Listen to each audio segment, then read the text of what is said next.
Welcome back, fellow scrubs. I'm Mark D. Wiz, your host of the Game Dev Scrubs.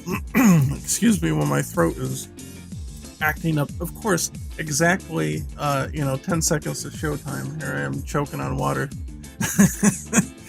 Either way, so we're working on Pocket Fighter EX today since it's Monday. And Pocket Fighter EX is a community-based game not endorsed or supported by Capcom or SNK. It's a fan game, free, by the fans, for the fans. So, what we got cooking today? We've got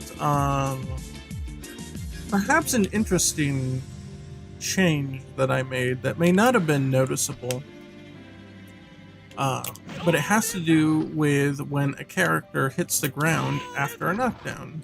And you may not even notice that there's anything new. I think I do, unless it's like placebo, because I changed it. I think it's better. Well, it doesn't concern tripping. It's only knocking down from like an air position. So, like that or that. And the change basically is that before the character never actually smoothly fell down to the ground. They would get close to the ground and then they would just sort of teleport to the ground, if that makes any sense. And actually a lot of games that I've looked at seem like they're doing this for the most part, and it actually prevents things like that from happening because their hitbox would never actually come in contact with the floor.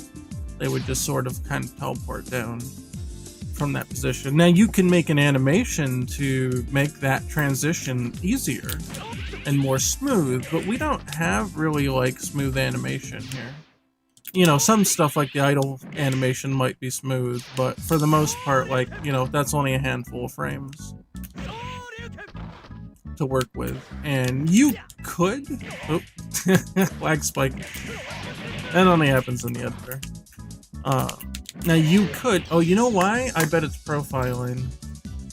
I bet the profiler is on. Yeah, the profiler is on. That slows it down immensely. Oh geez, that's much better, okay. I think it's visibly got more frames going now. Okay, so the thing is that in a game with smoother animation, it's easier to kind of don't realize that this is happening, or where all knockdowns are pretty high speed, you won't notice this is happening because the amount of frames that they're falling is pretty fast, and it'd be hard to catch the fact that they're not actually falling to the ground, but that they're animating, when they get close to the ground. But not all games do that, and some of them actually do allow you to go to the ground. Street Fighter 4, I believe, is one of them, or if not, then they're being very tricky with how they're doing their thing. One thing I've always thought was interesting about Street Fighter 4 in particular was that you could kind of catch someone just at the moment that they're landing on the ground and keep them in a combo. Like Dudley's crouching heavy punch, is it? Where he grabs, he just kind of scoops you with his two arms. You can get that to connect when they're so low to the ground that it just looks like you're picking them up off the ground. And so you can kind of do that here now. Digging a new stage? Well, this stage isn't particularly new. It's got some enhancements, but it's not particularly new.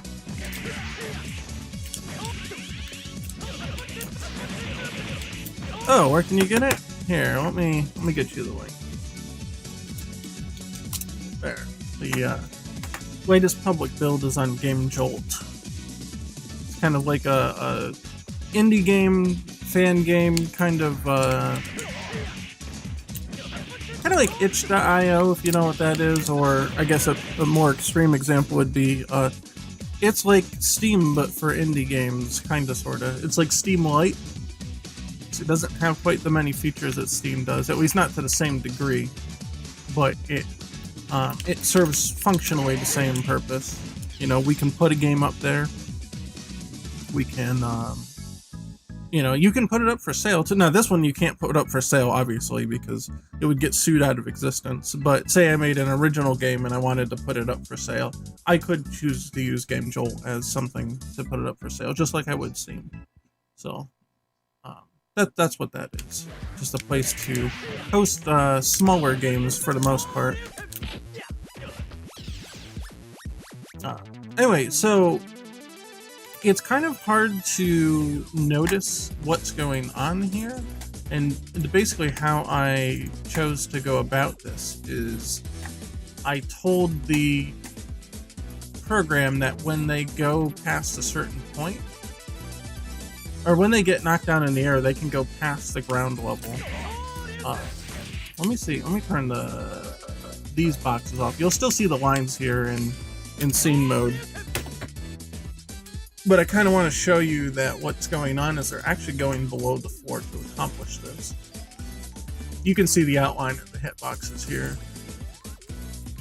And notice that Ken here, his boxes don't go all the way down.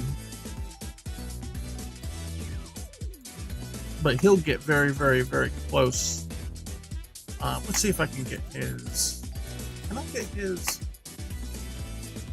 axis to show up here? Because that'll really help. Okay, here, if I do this, see this little bunch of arrows? This is actually where Ken exists in the world.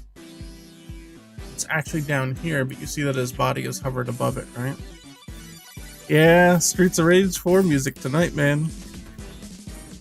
He's actually hovered above that point. And so in order for his body to look like it makes contact with the ground, we have to let him go under the ground. And this red line here, this debug line, this red debug line, that's the ground level. So in the old version, this would be as far as Ken would fall, and then it would teleport his sprite to the floor line.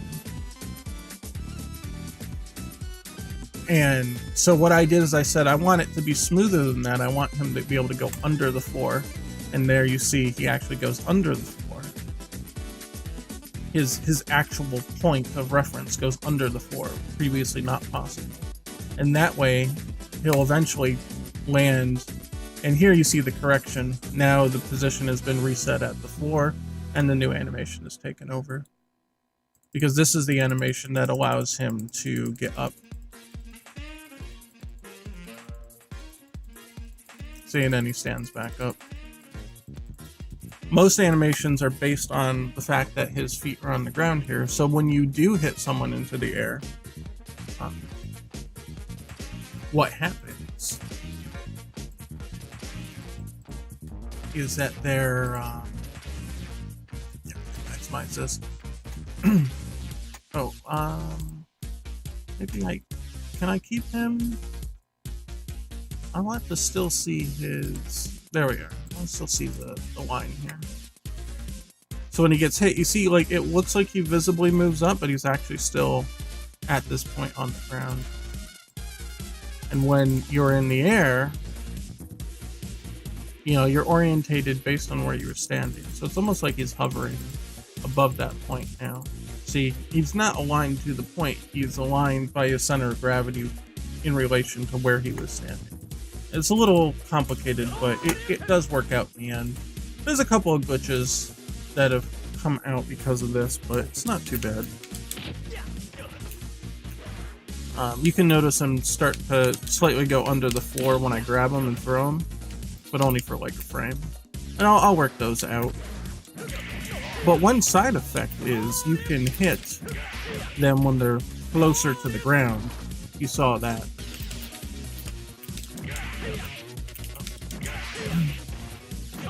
Oh, now I use way. What if we do it this way? It might be better in the corner. Nah, that one looked pretty normal. You can get them lower. That one looked pretty normal too. Oh, I missed that one. There it is. So because of this, you can visibly get them when they're a little lower on the ground.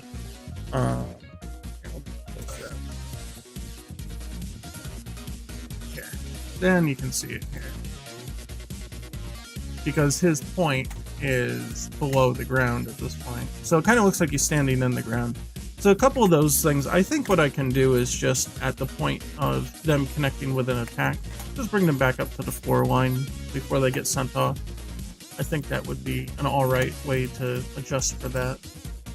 But we'll see. Either way, I think it's important, even from even from a usability standpoint. It makes that. Oh, apparently I still can't do it with the extra frame or two. It's hard for me to do it on that side. Hold on, let me do it on this side. Oh my god, I can't even do it there. Well, look at me, can't play my own game. There. It makes doing something like that easier, where you've got to run up and you've only got a short window of time to make that happen. So less experienced players have a frame or two extra in situations that are really tight like that to get things going. Apparently I must count myself among them. I'll use the excuse that I'm not using an arcade stick. How about that? Sound effect makes the game good. Well, thank you. I tried to make it sound as 90s as possible. Capcom 90s, you know? So that's one change that sort of changes the gameplay a little bit, makes a couple of these things a little easier. But it also looks better in cases where they're not falling quite as fast down. Like this normally, if you did that, you could actually see the little teleport happening if you looked close enough. You could notice that it kind of had a weird acceleration in the last frame. So that fixes those kind of issues. That's been bugging me for a while, especially if I put the game in slow motion. You could absolutely see it. Or when we did the little funny giant characters mode that one day on stream, you could tell that they weren't falling correctly. They weren't meeting the ground right, eh?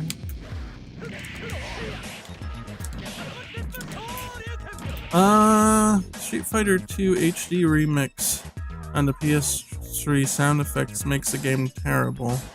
I mean, like, the contact hit sound effect. Were they any different from the original Street Fighter 2? Or no? I don't even know now that I'm thinking about it. I haven't played HD Remix in so long. Now, they reused those graphics and re-released it on Switch, but I don't know if that's the same sound effect or not. I don't like the music in HD Remix. I think they pulled music that wasn't suited toward video games themselves. It's not that the compositions in that were bad. It's not that the tracks were bad, you know, like just in general. It's just they weren't fit to be inserted into a video game. They weren't formatted in the right way. There's certain things you need to do to have music in video games, you know, fit the action and fit all that stuff. If you don't have the right tempo, you don't have the right feeling, and you don't have the right range of sounds, then it can be really off-putting. Sound effect is a lot lower and not hard-webbed sounds for hits. Huh. Yeah, I guess I must have forgot about it. It's been so long. Most of the sound effects here are from Street Fighter Alpha.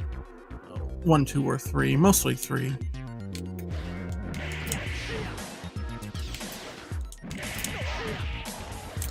So in this case, yeah, most of the hits are. One thing that somebody pointed out is that in the Alpha games, the punch and the kick sounds are supposed to be different, and I didn't notice that, so my punch and kick sounds are actually the same, but we'll fix that eventually.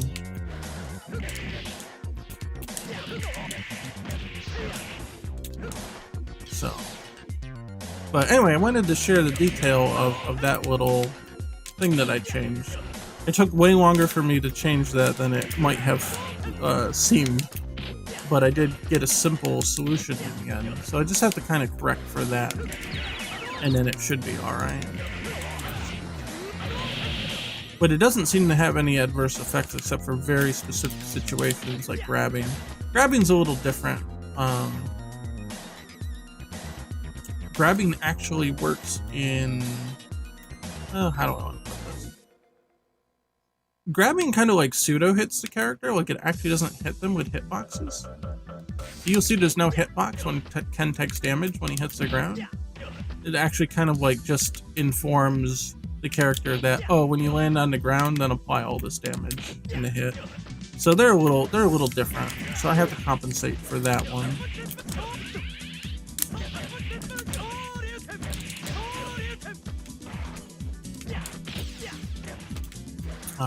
But that's not the focus tonight. Obviously, we always do a review of what happened since last time. But the focus tonight is changing the versus screen. So there's two formats that I want to do here. I want to do, and this is kind of in preparation for the netplay, right? You want to have like a normal offline versus, but then you also want to have an online versus screen. And so the idea is that we have to add player information up here on top. Well, I mean, it could be on the bottom, it could be on the side, you know, wherever, but I chose to put it on top. And I used the sort of aesthetic of the select screen, which we'll look at this here. I like to think I know a thing or two about fighting games. So I took this kind of aesthetic where we have the blue shadowing on the white, and then applied it to like individual little portraits here. And the idea is that these can kind of slide in and out on their own. Oh, am I on the wrong layer? Yeah. So these can like slide in, right? And each one can slide in individually to show your team. And then you can have on top, you can have your name and your rank, like how many, I guess, rank points you have or whatever. And then you can have your icon for the rank. Now, I don't know if these are going to be final. I just kind of doodled them out.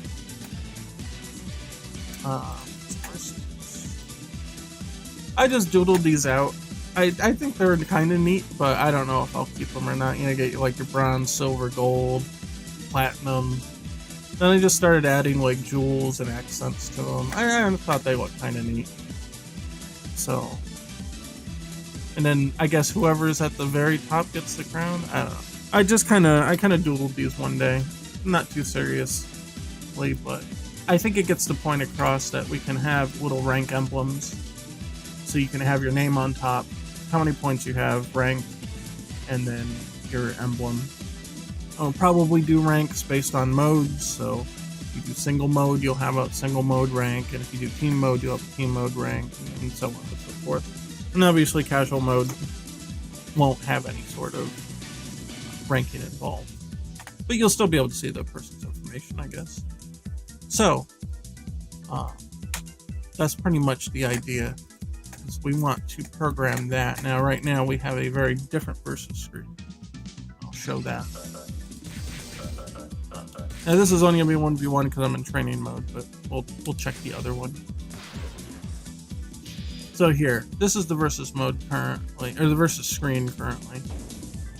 So we got a lot of changes to do. And the other reason for the change is we are indeed going back to using the Match in a Millennium artwork from the Neo Geo Pocket game. And part of that is because the person responsible for the all the new portraits and stuff doesn't have time to continue working on them. So when Yori comes out, he's not going to have a matching set of imagery. So for now, I'm just going to revert everything back to using the old Match in a Millennium portraits. So it'll look like this normally, but we'll change that to the new format. I think that'll look fine. So that's what we got to do. I'm going to pull up the menu here. Oh, let's see. It's been a long time since I worked on the menus. So let's close that. Close that. Close that. Menus. Excuse me. Character select menu. I'm guessing it's this one. Oh, it's probably, yeah, it's probably invisible because it's... Would I like help with the art? Well, I do have someone that's willing to help once they get their schedule cleared up. But that might not be for a bit, so... I would like them to do it if they're able to do it, so I'm kind of holding that spot for them. And then, in the meantime, I'm just going to revert back to using the ones from the Neo Geo Pocket game. That's my plan right now. But I appreciate the offer.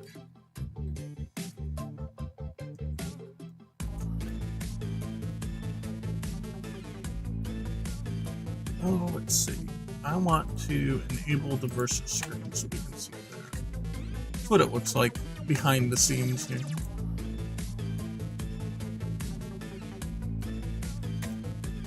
Let's make some more room here so we can take a look. Now, I think if, do I have... I think I have a way to just bypass the character select and to just load the verses on its own. Oh, prevent exit is good because it won't go to the next screen. We want to do that. And then exit time. It might not be here, but I'm pretty sure I have a bypass, so it goes right to the character select. Or maybe that's just having it. Maybe that's just having it there to begin with. Oh, here it is, starting menu. I could say versus, right? And then it'll just go to the versus screen. And then we don't have to worry about going through selecting the 3 characters or whatever. What are the odds of including Necro? I don't know. I'm not sure that I'm that. I'm not the biggest Necro fan out there. I would feel personally that there's a lot of other characters that I would want to include before Necro. I don't hate Necro, but I feel like there's a lot of other characters I would put in before he would do it. So I would say kind of iffy, if I'm being honest.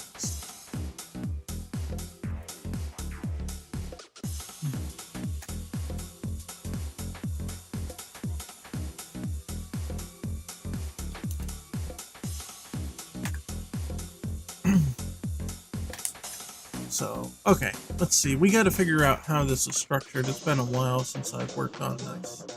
But at least we got the editing set up here. Will you color separate the portrait to make it match different colors? I've considered doing that. But since the palettes don't really match, they're all flat colors on the characters, I'm not sure. I was concerned about the extra amount of work it would take to synchronize everything, or potentially forgetting to synchronize everything. But it is technically possible. It is technically possible. So I guess what they're asking here is just to make it clear for everybody. If we open up Ryu's, oh here, well, here's Ryu's selection portrait, right? So the idea would be to, oh, let's see, where are we? We want to go to Fighters and Ryu, and let's pull up his sheet here. Now I know people are going to ask, and before you ask, yes, his eyes are green. And the reason, because I get asked this every time I pull this up, is to make sure that I get the white of his shirt is not mixed up with the white of his eye. Because the shirt has to change color, but the eye can't change with it, and yeah, so on and so forth. What you working on? We're working on a new versus screen. So based on this mock-up that I did a little while back. So they were saying like, hey, if you're gonna have Ryu change color here, if he say goes and let's see, we're gonna make him have the bluey, right? dark blue one. I'm just kind of winging this here. Say, oh, it's not changing. How come it's not changing? What did I do the wrong one? What happened? What did I do? What did I do? Okay, you know what? Oh, it was the wrong color. That's why. Oh, you know what this is? This color here, this is for his little travel sack. His little backpack thing that he carries around with him. Where is it here? It's gotta be down here. Yeah, this one. I bet that's what that color is, right? Yeah, that's what that one was. I was changing that one by accident. Oh, either way. So say we want Ryu to have,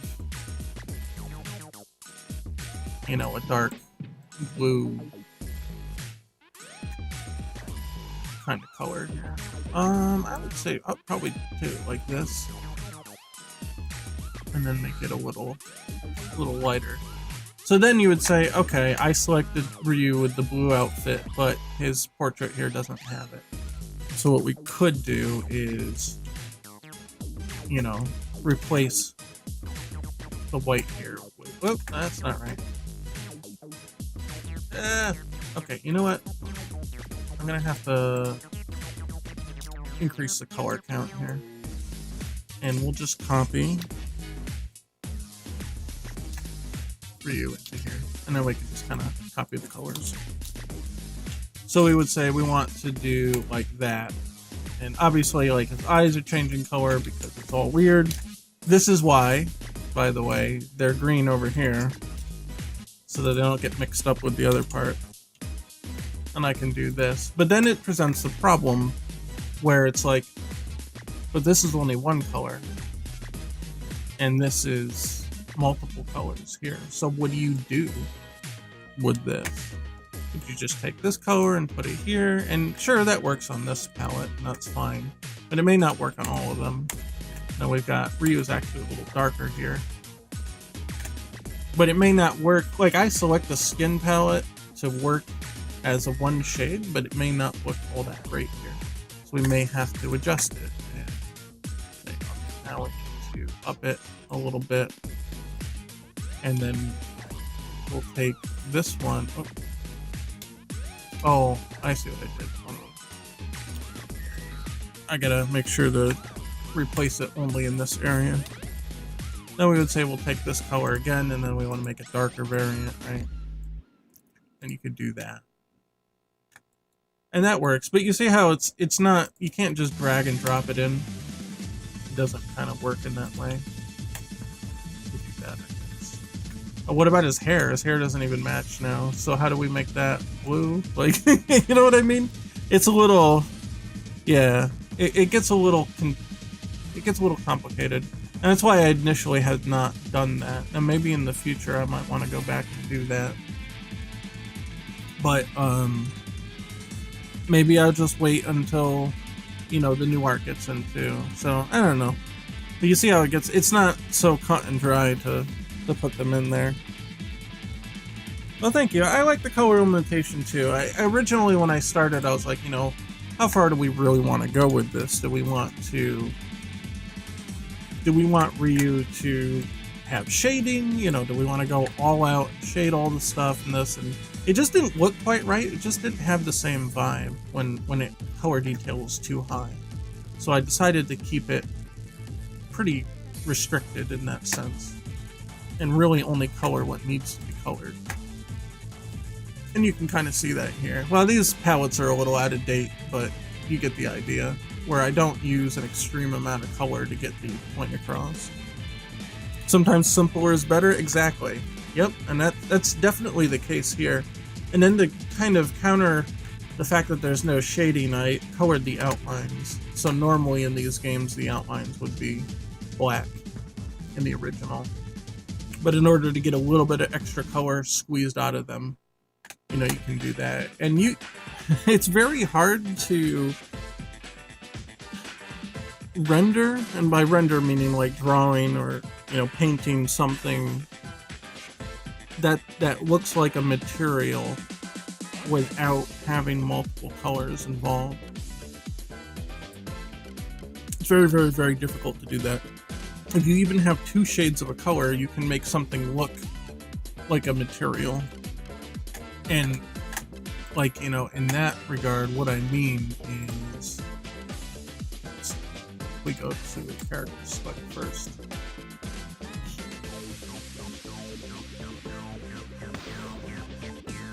So, oh, controller's starting up. So if we go here to Ken, I tried to make the different. Actually, you know what? Ryu's a better. Hold on, Ryu's a better thing here.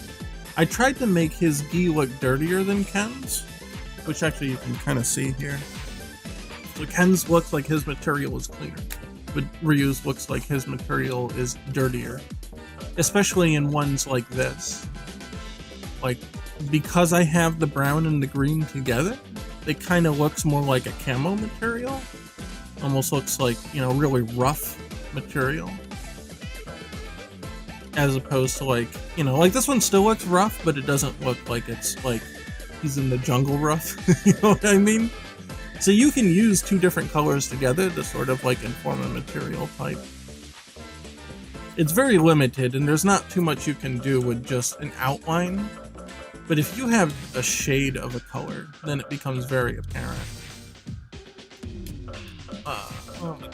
I have to refill these, otherwise the versus screen's gonna be all freaky with it.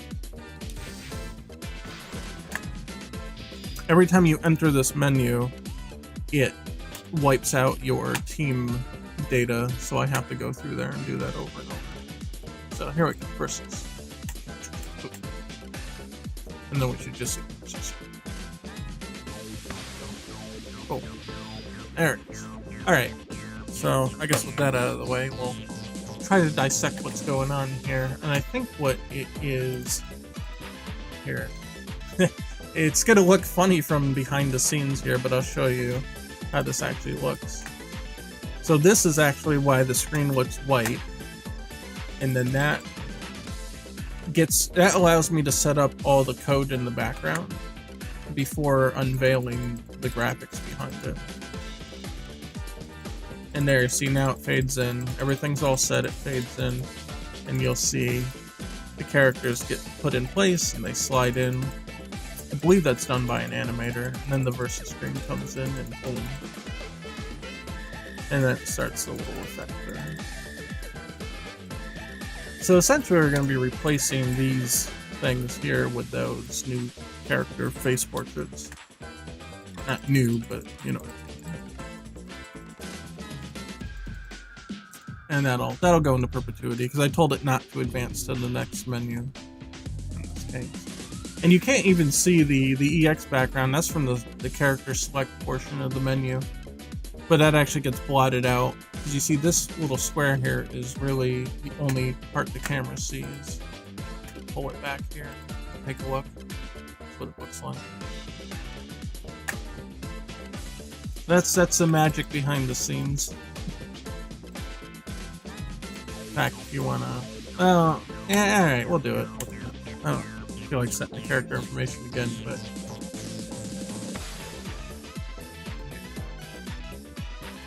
this is really what it looks like in the background here.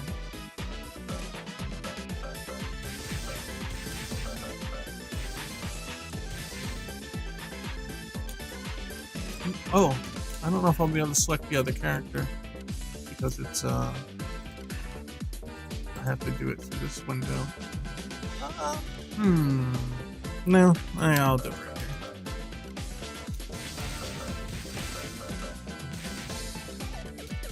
And then I'll stop it and go back to scene mode.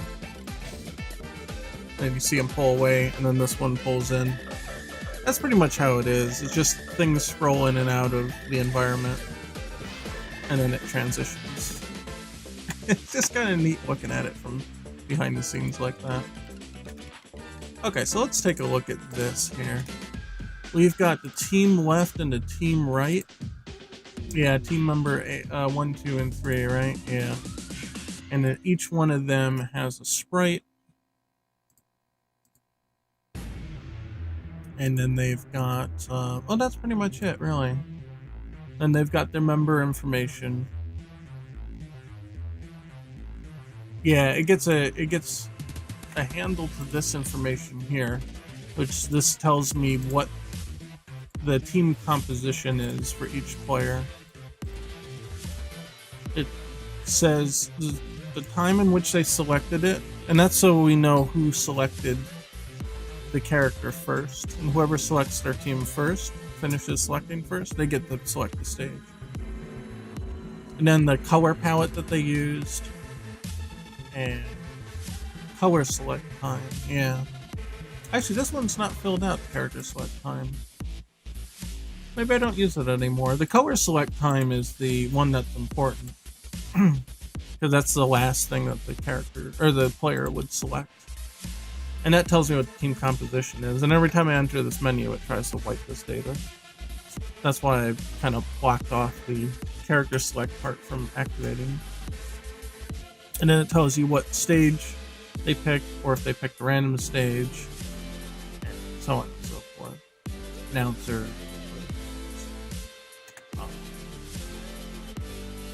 So that's that setting file, and each one has a copy of that.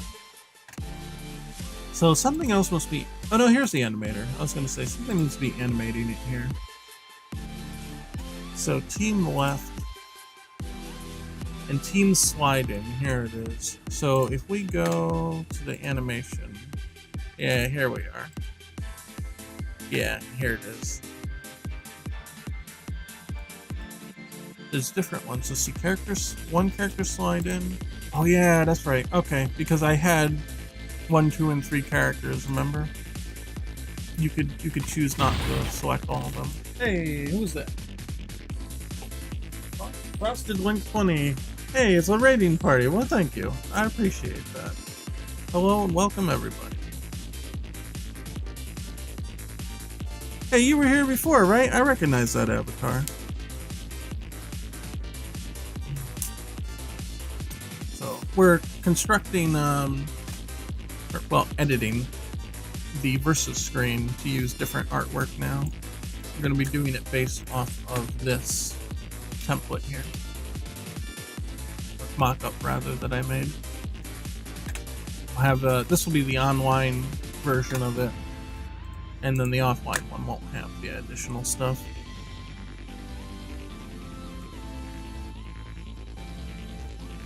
So let's see. We're gonna have to change these. We're gonna have to change these animations here.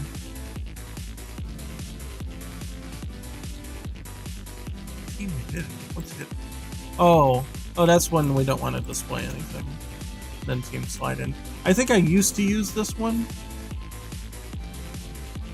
This was before when I had a different layout, but that's changed. So I'm probably gonna make new. Probably gonna make new versions of these. Looks like you're just getting started tonight. Yeah, we didn't start too long ago. Okay, we started about 40 minutes ago. But we went over the changes since last time that I did off stream. We did a short little pixel. I guess I closed it already. We did a little pixel example, and now we're just getting into the actual thing here.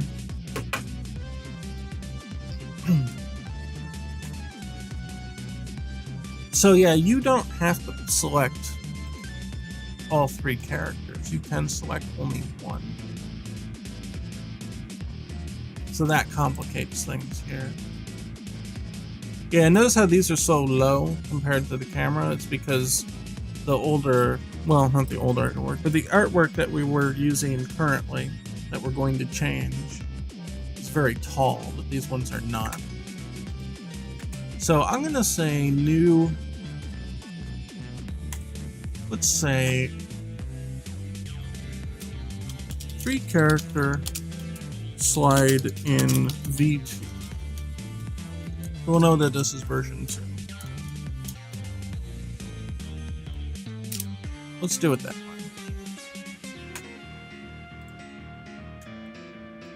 And so that we have something to work with here, I'm gonna put in, I think I have these already in.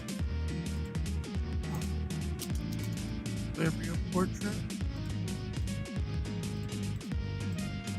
Oh, here it is. We'll put these ones in.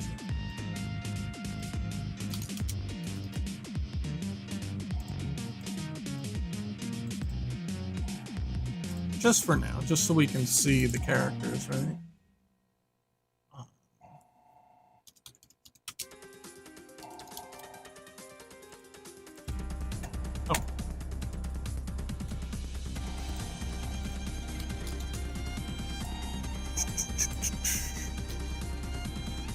Here we go. Okay. And then we can see, yeah, that's like it, right? Cool. What's that? Sorting order? Is that actually in the other one? Oh yeah, it is actually in there. That's funny. Well, we don't want that. Making a fighting game in Unity seems a bit hard, which is why I might try Unreal Fighter 2D or Mugen. I'm already aware of Unreal Fighter 2D. They're trying to make something that's easier to use, so you don't have to do programming. And it does come with limitations. You can't necessarily do all the unique things that you can think of with someone else's engine. So if you don't know how to program yourself, then you're stuck with whatever features that they have, and then you can't necessarily branch out from there. At least not easily. So just keep that in mind when you use tools like that. And Mugen's kind of the same way. There's inherently limitations with it. And so even if I published, for the sake of argument, I'm not going to, just FYI, but if I were to say, oh, well, I'm just going to publish the Unity project and all the code for Pocket Fighter EX, it's only going to have all the features that I put into it, but it won't necessarily have all the features that you want to put into it, you know, into your own game if you come up with something unique. So using pre-made engines does give you that kind of limitation, and just be aware of that. So yes, making your own game in Unity is hard, but at the same time you can customize it to do exactly what you want to do.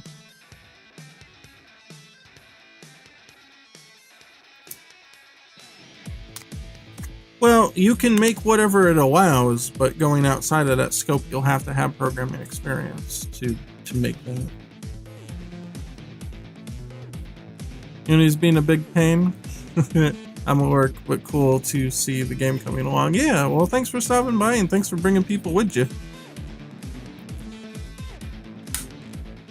Street Fighter Alpha 2 Gold feels like fighting game perfection to me, at least. Why do you prefer Gold versus the vanilla Alpha 2? Just curious. I know most people prefer the vanilla one, mainly for balance reasons, that they feel that the Gold stepped things back a little bit. And maybe that's just people wanting broken stuff in their game, but hey, if you hate coding, unfortunately coding is part of the deal with game development. It's kind of hard to do this without coding. Oh, you know what? I have to change this to 69. Here, that'll give me a better idea. What I should actually be doing here is keeping this on the side, and then I can see what it looks like here. Okay, so we're going to be using those characters, but we're not using those specifically. We need to cut them down into smaller bits here. So, two ways we could accomplish this. I think I'm just going to copy it from here, and then we'll start to dissect it a little bit. Oh, that's not what I want. Let's close the sheet down here. Don't save. New. Oh, why is it not picking it up? Oh, I'm on the wrong, I'm on the wrong layer.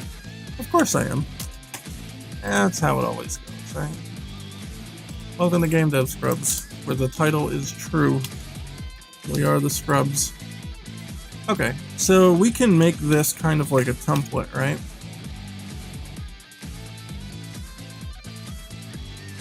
Where we'll kind of cut out the middle here. Like this.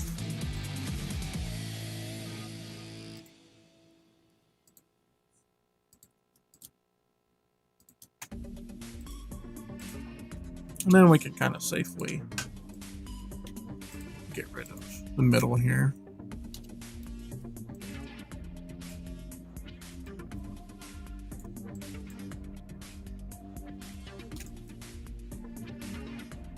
There. Now what we'll put behind it, I'm not sure. Unreal 4 has coding, but I assume it's pretty easy. No, it's not. Unity is much easier to code for than Unreal Engine. Unreal works off of C++, which is harder to use in C#. I've used both, so I know. Okay, in regards to my question for why does chat like Alpha 2 Gold better than Alpha 2? The answer is small gameplay tweaks. The custom combos took slightly less meter, and I do believe certain normals were tweaked as well. Also extra gameplay modes. Hey, fair. How is it easier in Unity? Well, C# is simply easier to use than C++. Mainly for the fact that you don't have to do manual memory management in C#. Sort of takes care of it for you. Now there are other trappings you have to watch out for, but for the most part it is sort of like easy mode for C# is like easy mode C++, if you want to look at it that way. That's how I would describe it personally. Alright, there's two ways we can do this. I mean, we could just simply fill this in with white.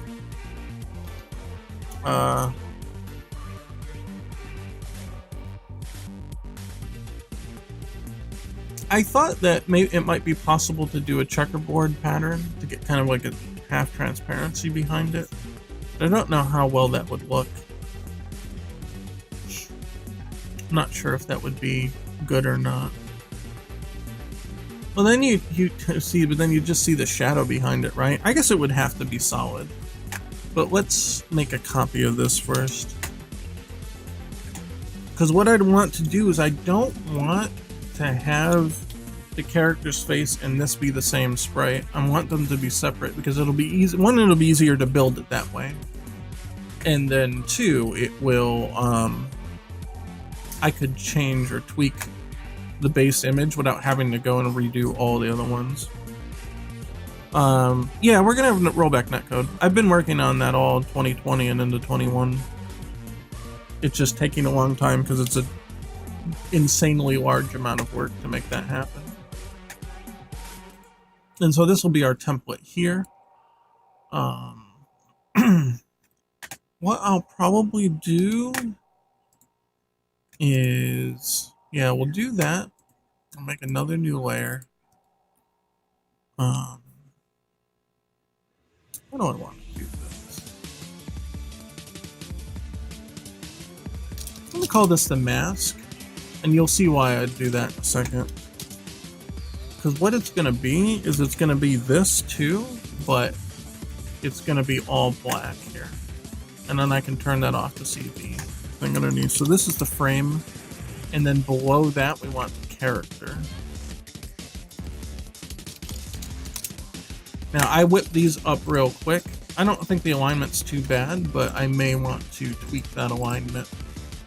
So now we need to go to menus. No, not Hud Menu. Versus, do we have the, we do not have the other character. I bet they're on the character select, right?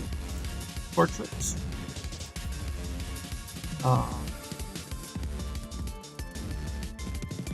Here. We used thick outline versions.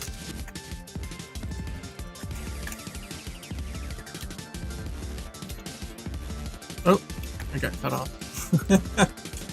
Really? It gets cut off like that? How come it gets cut off? Oh, there we go. That's fine. We have the thicker outline versions here. We'll have to come up with a sort of alignment here.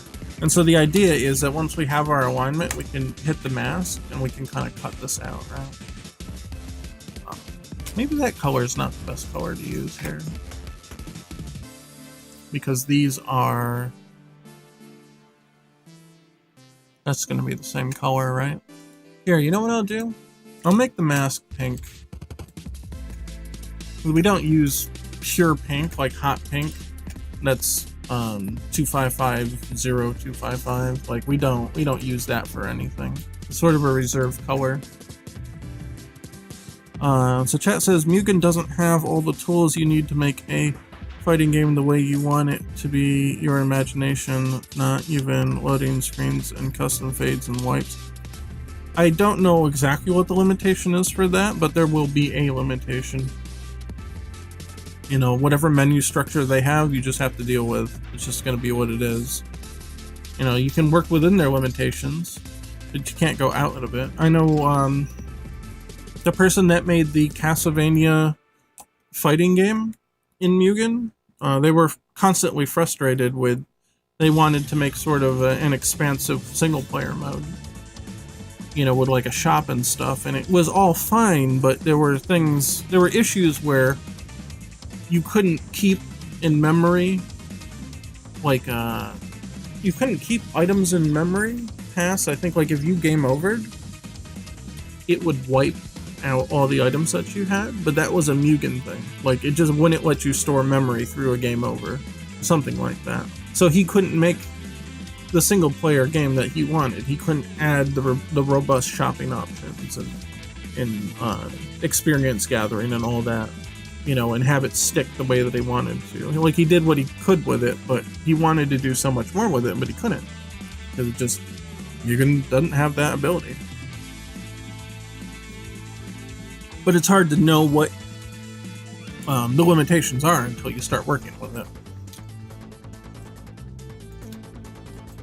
Let's see. Oh yeah, he got cut off too. Let's see. Does that alignment look all right? Would I move it a little? Here, we can take the mask off so we can kind of see what it looks like underneath. And yeah, what I'll also do here is copy the white so that we can see it. So all white background. Then we can kind of see what it would actually look like here. You don't want the face too far left, because if you've noticed here, the top one will get cut off just a little bit. So it looks like I kind of kept the faces centered here in the mock-up example.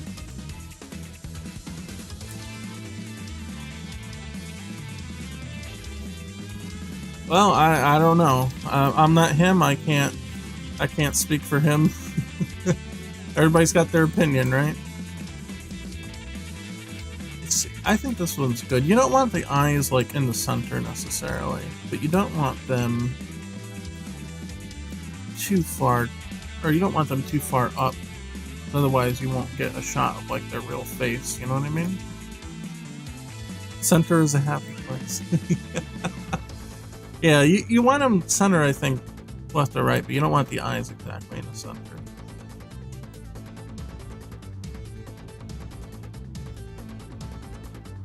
Personally, I like working in Unity. I know its limitations, so I just keep those in mind while I do my stuff. There's some things that it doesn't do well, and there's some things that it does very well. You have to do your own research, essentially, to figure out what engine's right for you.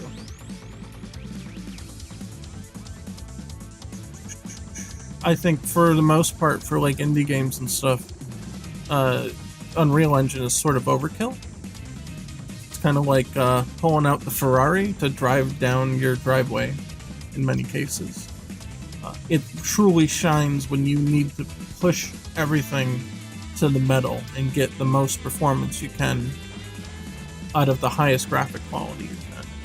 Now you can certainly use that power to build a smaller application, but the complexity involved may not be necessarily worth it for your workflow. Where Unity's not quite as efficient, but it's a little easier to get something up and running really quick. That would be how I would describe the two different ones.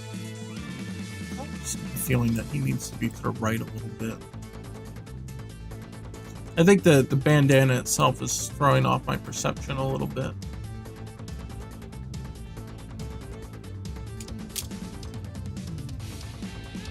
That's not a It's not a perfect set there.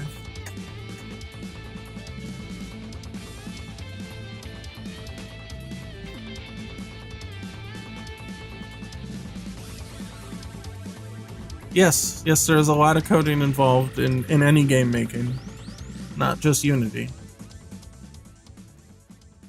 If you want any significant flexibility in your game, you're going to run into coding. It's just going to happen. So either you have to learn it, or you just have to work in other people's engines that don't require it and just put up with the limitations.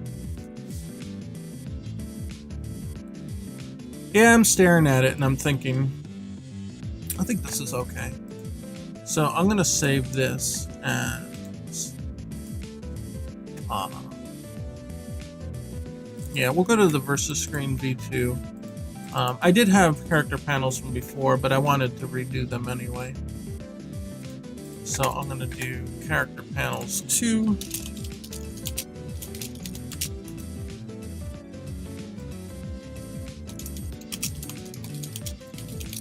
Call it Ryu versus panel. And then we'll pull in on that other folder. We pull no characters. We'll pull in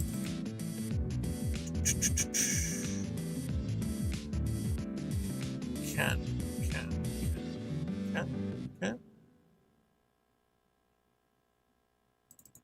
Oh, that's it's a new one.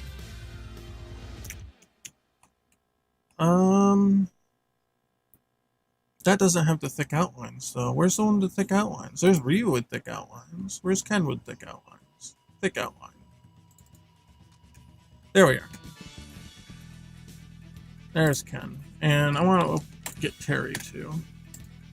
And you know what? Just for hoops and giggles, let's pull Iori up, since he's the next character in line, right?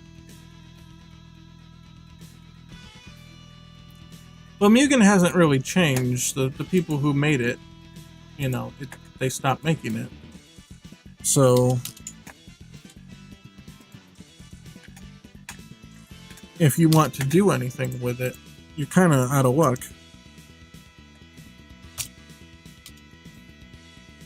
You know, with Ken here, you kind of conflicted because part of me wants to have the thumbs down visible, but if you push it too far up, you see how it looks a little strange, right? Well, the other thing with Mugen is if you make a game with Mugen, you can't sell it. Mugen is a copyrighted engine, and it's not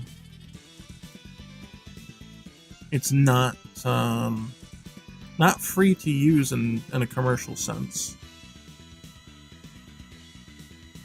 Yeah, I think I like having this alignment because what you have here is like you can kind of see the diagonalness of Ken that sort of matches the frame here.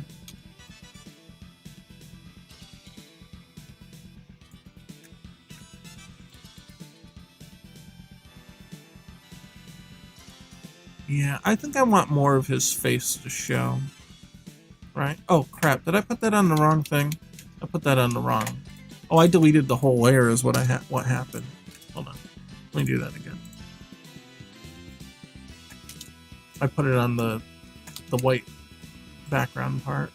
Well, we want to keep that clean and different because we're going to turn that off when we export it.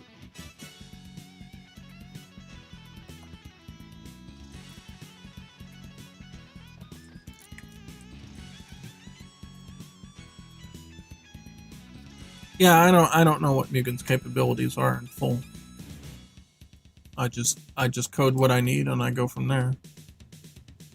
Anyway, I think having the face is the most important thing here. We want to say this is Ken's too, right? But we can open reuse up for comparison.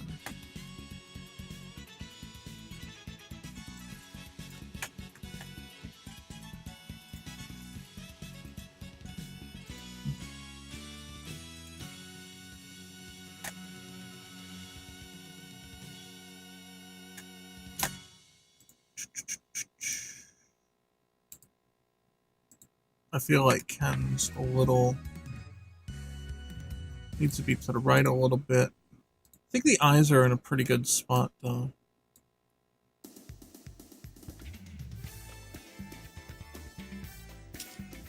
I don't know, I keep going back and forth on it, whether I want them a little lower or higher. I think they're alright. You kind of want to focus on the face, you know? You want their hair to be visible. That's really what it is. Each character should, not saying that every character in the universe is like this, but each character should have a recognizable face.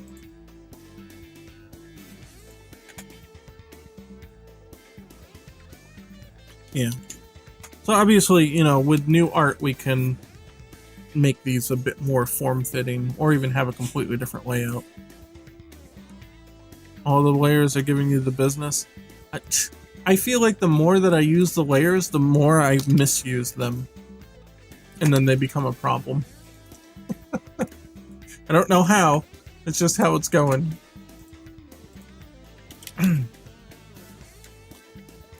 Okay, and then the last one we need is Terry. Well, we'll screw Diori too, but last one we'll really need to actually implement will be Terry.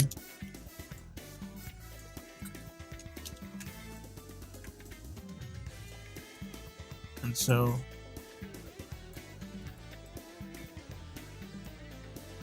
could have him around here.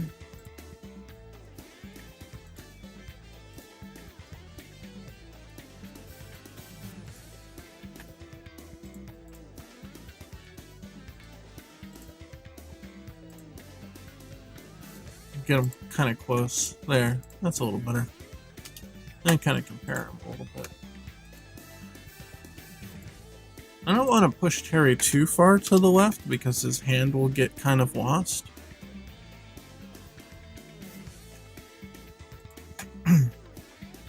You're probably not going to find specific how to make a fighting game in Unreal or how to make a fighting game in Unity. And even if you did, because fighting games are so different and unique between each other in how they're designed, like Marvel, very different than Street Fighter and so on and so forth.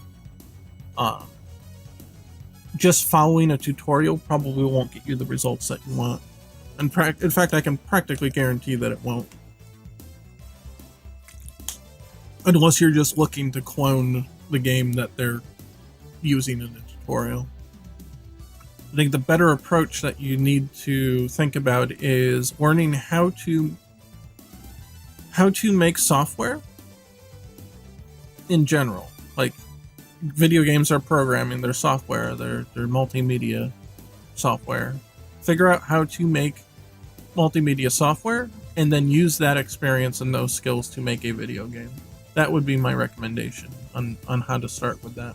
And it's not easy, but if you want to make anything interesting, then I think you'll have to go that route. Unless you hire a team and have them do it for you. That's the other option. But typically when people start out, they don't have the money to do that. So you don't have to figure it out all on your own, but you'll have to learn how to program, how software logic works, how graphics are generated and data structures and all that stuff. And then put all that knowledge together to create a video game. Because typically you're not going to find anybody to do it for you, and you just kind of have to learn it and do it. There's really no shortcut to it. Again, unless you have tons of money and you're willing to hire people. It's a lot of work. It's a lot of work. You won't generally find people willing to do something like this for free. Mainly because it's kind of a life-consuming, insane amount of work.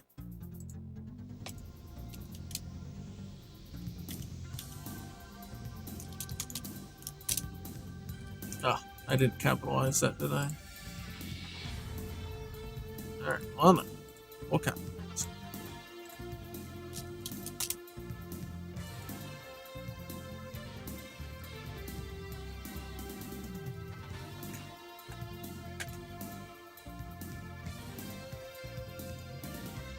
Here we are. Okay.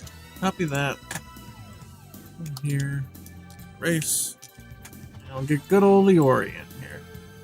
Oh, his is kind of jumbled here. Or not jumbled, but this one's a little harder to do because it's so spread out, right? I would say that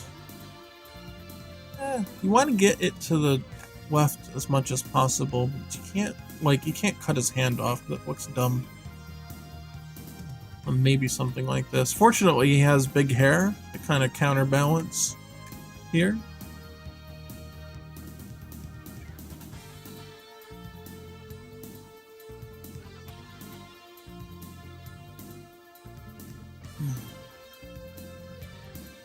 Showing his collar really helps his image here.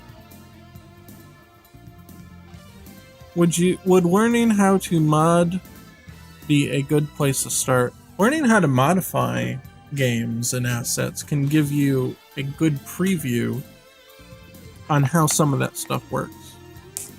You don't necessarily have to use it as a stepping stone, but having that experience can help you in the long run. You'll start to understand how things are stored, how images are stored, and data is encoded. Kind of like what the engines do and don't like, and how that can affect your outcome.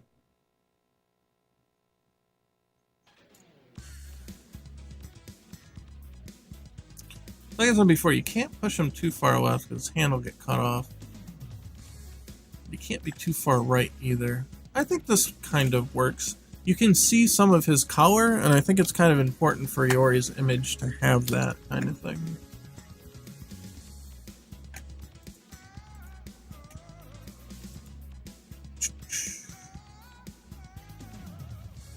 You know what? I'm gonna pin this thick outline version. Let's pin that so we can get to it easier. And because we're gonna need these as well, right?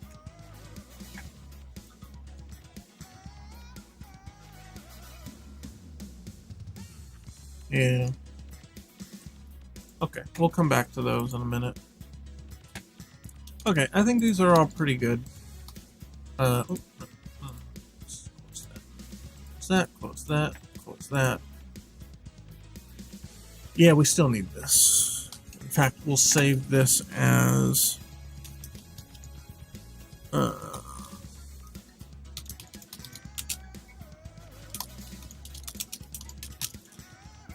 call it versus portrait or panel versus panel frame.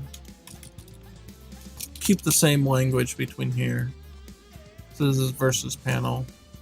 This is the frame that we're working with.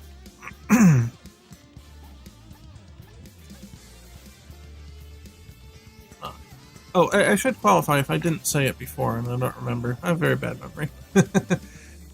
Modding is all well and good. It won't teach you everything, though. It's kind of, like I said, it'll be a preview, but doing mods and doing an actual full game are very different experiences. So just be aware of that.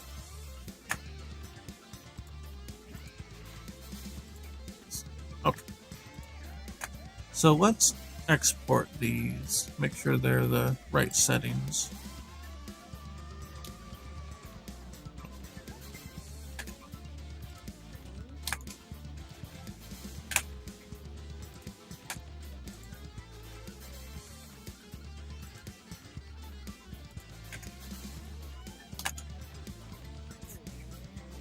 Oh, well, will I close Ken's and Terry's? Yeah.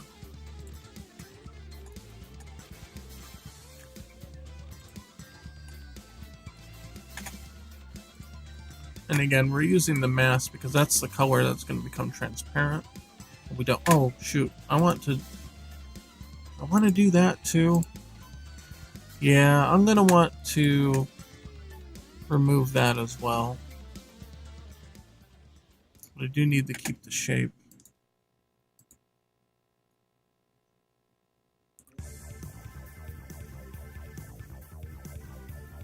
trying to make a decision here. I'm thinking about how far I want to cut into this.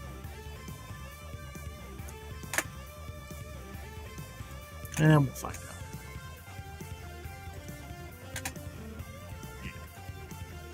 So I actually have to re-export the other ones too.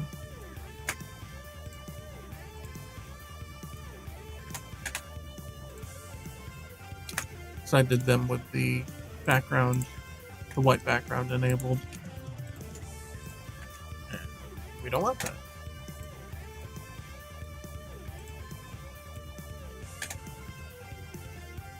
No, export.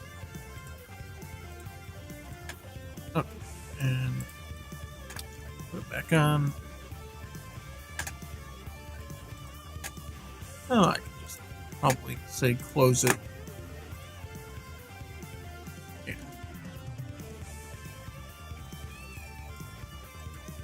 There we are. And so I'm going to now take them and drag them in. And kind of the idea is that we can just get rid of that. And then we have the transparent part here. But what I was wondering before is if I should go to the trouble of cropping them. Now, yes, it would save memory. I'm not sure it would be necessary to do it. Would be a little cleaner. Yeah, we'll crop them. That's fine. We'll crop them. The boon of not cropping them would be that because they were aligned to the frame's specification, they were based on this image.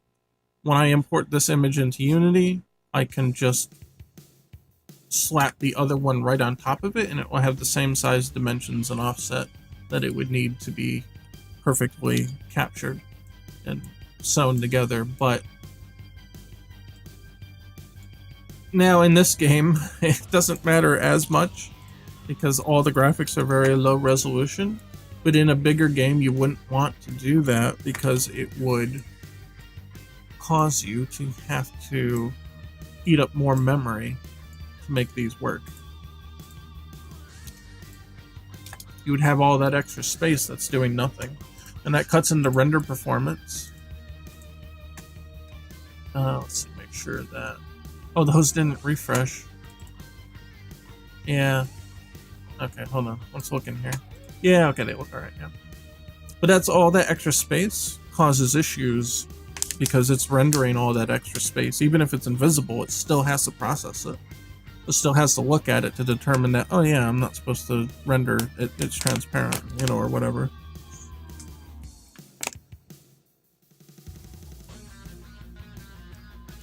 In a bigger game with bigger textures, it multiplies that effect exponentially.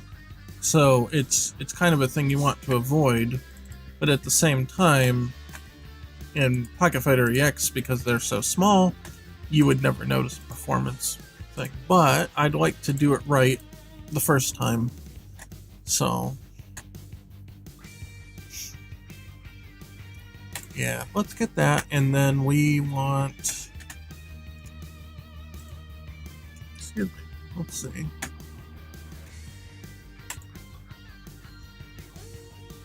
Oh, right. Yeah, they're already there. Oh, what did I tell it to? I told it to go back to character select. Okay, I need to reselect the team. Every time you enter this menu, it wipes the settings, so...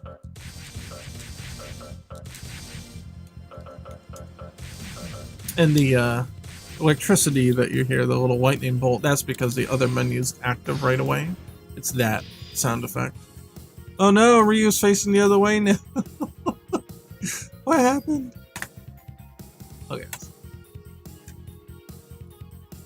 Okay, and I'm gonna just change this back to versus. That way when we open it, we start it, it will just show this part.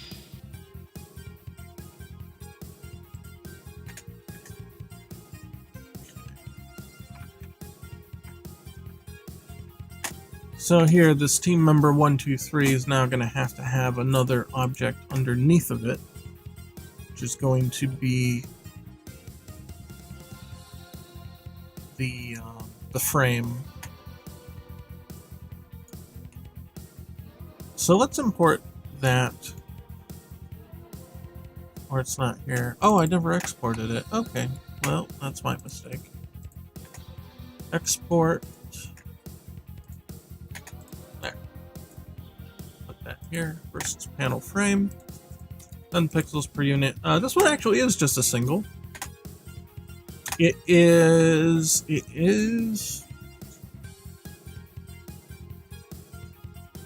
an even count of pixels. I could use center, but I think I'm going to use bottom left and center it myself.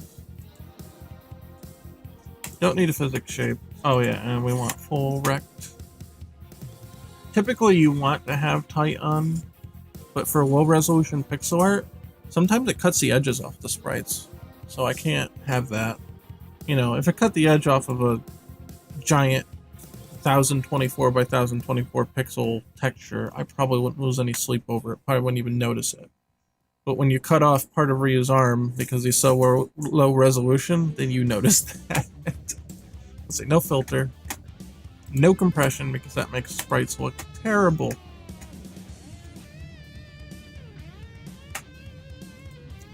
So we're gonna go in here, we're gonna create an empty, call it the frame. Sprite renderer. Let's see, does this have any special material on it? It does not. In fact, actually, it needs to. But sometimes I use one that's different from the typical sprite. And then these ones also should get that changed. It doesn't affect too much, but you do want to keep... You don't want to necessarily use the default sprite material. I would copy its properties and make a new one, right? And then if you ever need to use it, for whatever reason, you ever need to change anything, you can change that material. And it'll change everything that you set it to, as opposed to going back and finding every object in the game and having to change the material. Well, you'll know all the sprites are on that one material. I haven't had to do that, but I anticipate that that might be a thing, so... hello, Shin Rockman, how you doing? So we want to now add that frame. Here, where's the frame? Here's the frame. We'll add the frame. See what layer is this on? Menu 35. Okay, so this is going to be on menu... I'm going to put it on 30, so that's behind the characters, right? So we'll turn those to first. Hello, Michael. What's up? Oh, and then we need to import those new graphics now. I'm going to put those in each individual fighters folder here. So we have sprites. What do we got? Oh, Hud Menu. Here we are. And we're gonna pull in reuse versus portrait. And same thing we did before. Say it's a full rect. Oh, this one we might actually want to do bottom center. Let's see, it's an 80 by 30. Okay, we'll do bottom then. Yeah, and I'll renege on that decision. I'll make the other one also bottom. Alignment. No filtering and no compression.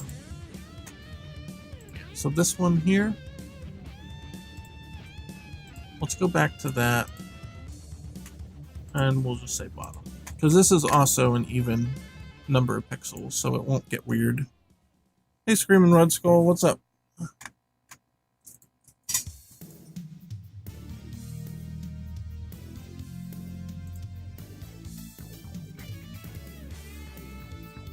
Okay, then we'll put reuse here. So reu panel.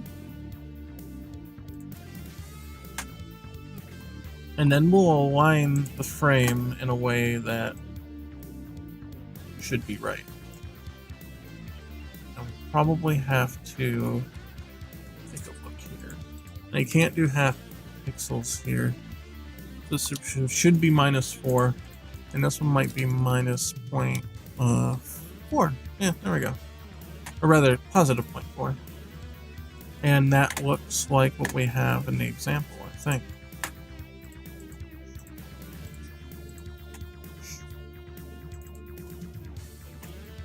Yes, that looks about right. Yeah, that's right. So that's it. That's what we want it to look like, right? And it's gonna have to slide in here.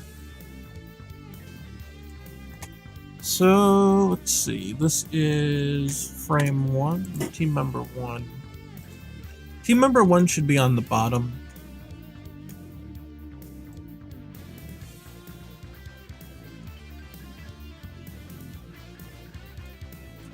Because they're the first starting character. Then the other characters are behind them. How many characters will you add to this game? We're going to start with 8 plus a secret character, secret guest character. And if we can get through that, then I will be very happy to think about adding more to it. But that's the goal right now. We've got 3. We're working on number 4. And I want to get to 9 total. See, question from chat. Would you say there's a pretty general way to start making a fighting game from the ground up? No, not probably not. I would say, hello, what's up? Oh, I know, it's relaxing. I like it. I would say that fighting games are very unique, depending on what you want to do. You know, and I'm going to include Smash into this. Like Smash, the way that Smash is set up with their hitboxes. They don't even use boxes; they use spheres. Smash with some bitches, nerd. The way that they're set up, like with the 3D models and the way the stages and all that work, are very, very different than you would get from Street Fighter, that uses boxes for their collisions. And even then, different Street Fighters use different types of boxes, and Tekken, I think, uses spheres, and it's all over the place. So I would say there's not really a general way to structure it. You just have to figure out how you want to accomplish the kind of game you want to make and go from there. Let's see. So this Y position has to go up. What did we say? What's our mock-up have here? It is 1, 2, 3, 4, 5 pixels from the bottom, right?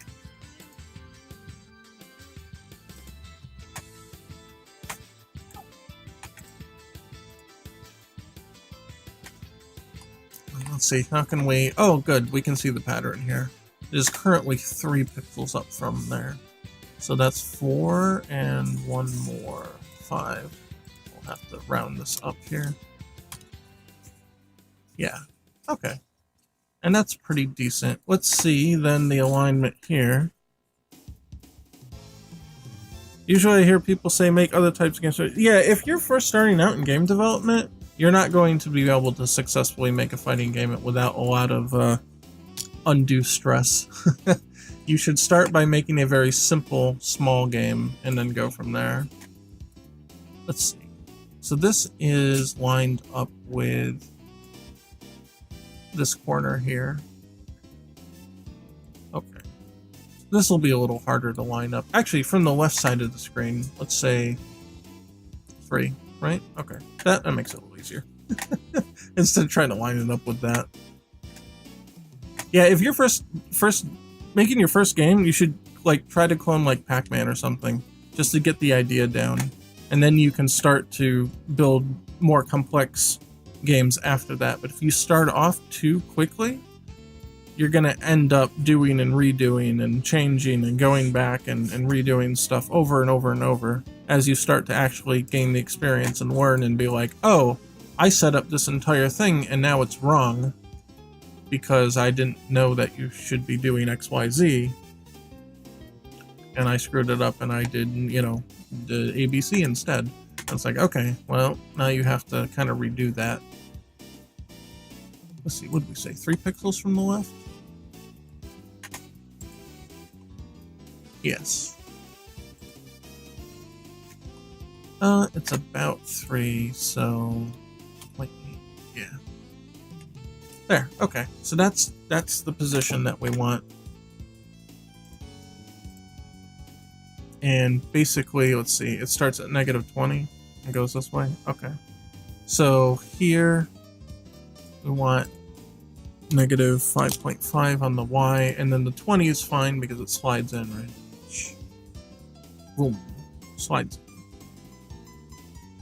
And it does so with a curve, so it gets, it like eases out. Ease in, ease out. If you do animation, you know what I'm talking about. It settles into place.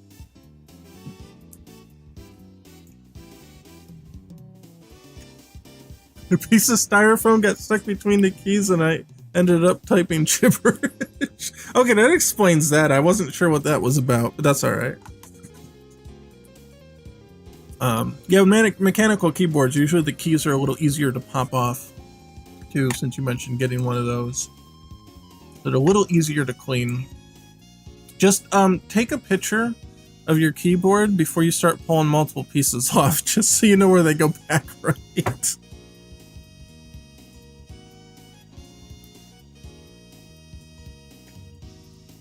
Yeah, I mean, you can find all sorts of resources online, but if you jump the gun and you do something really super big right away, you're probably going to regret it.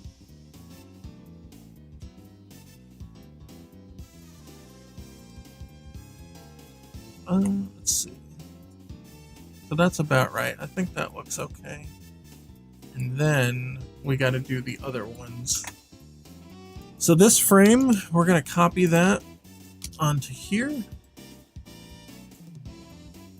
Make sure this is 0.4. Oh, we gotta copy this transform here.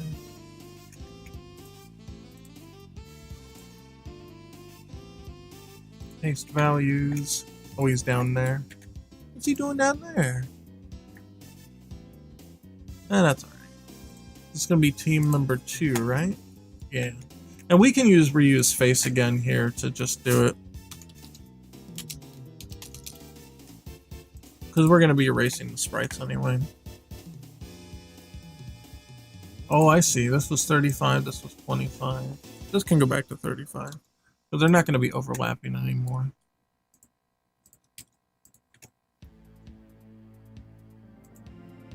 Okay.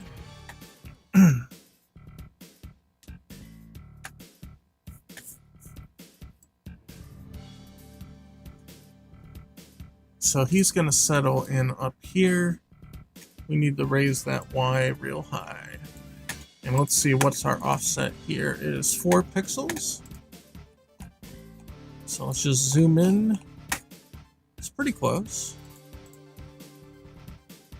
So we're going to go with 7. -1.7. That gets us our 4 pixels.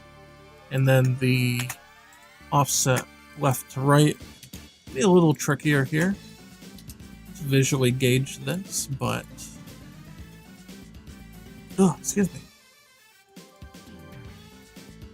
Yeah, how are we gonna do this?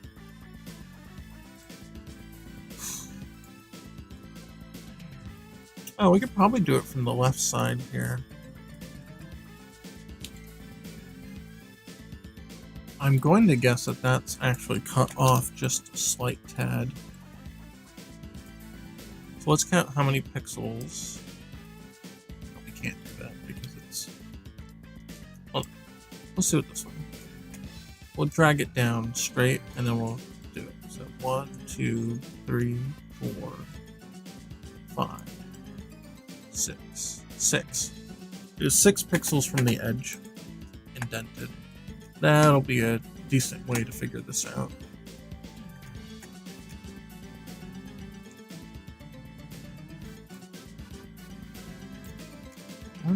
Why can't I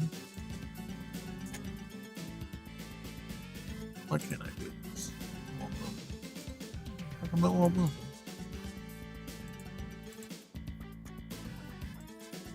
Uh-oh, what happened?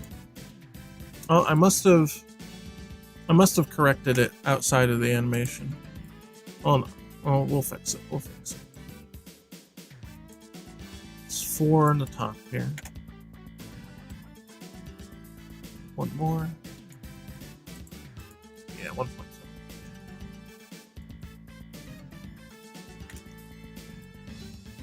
Okay, then we said 1, 2, 3, 4, 5, 6.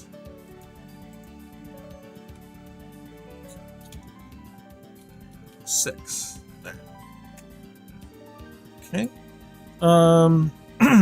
Let's see. Chat says you are the only fighting game dev besides Punch Planet and now Tough Love Arena to have detailed dev streams with a game that looks great. Well, thank you. I didn't know that Tough Love Arena had streams or Punch Planet either. That's pretty cool. I don't know. I think it's fun, and it, to be honest, it really helps keep you kind of on track. Like, you're forcing yourself to at least do one thing a week, even if everything else is all crazy, right? Say it's a really bad week and you just couldn't get anything done, and I don't know. Well, I was gonna say meteor falls on the house. I guess you're probably not going to be able to stream in that case, but I don't know. For whatever reason, some catastrophic, crazy crap happens and you can't get to doing anything all week, or you just don't feel like it. You're just taking a break. But at least you got to show up that one day, right? And it keeps you in the game. It keeps you going. Now, most of the reason I do it is just because it's fun. And I think it's neat to... I think there's enough people interested that they want to see something like this. So let's copy that Y. There. Oh, what happened? Why did that change to 10? Why did it change to 10? There. There we go. There we go. Oh, yeah. See, they're sliding in there. Whoosh.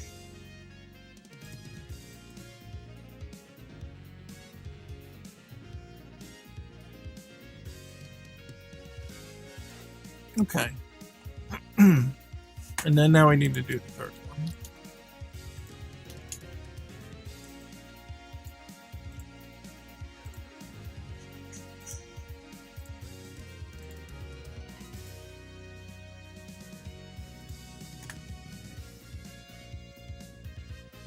And this song is always so soft. Let me turn this one up. If this is too loud, let me know. But man, this is a good song.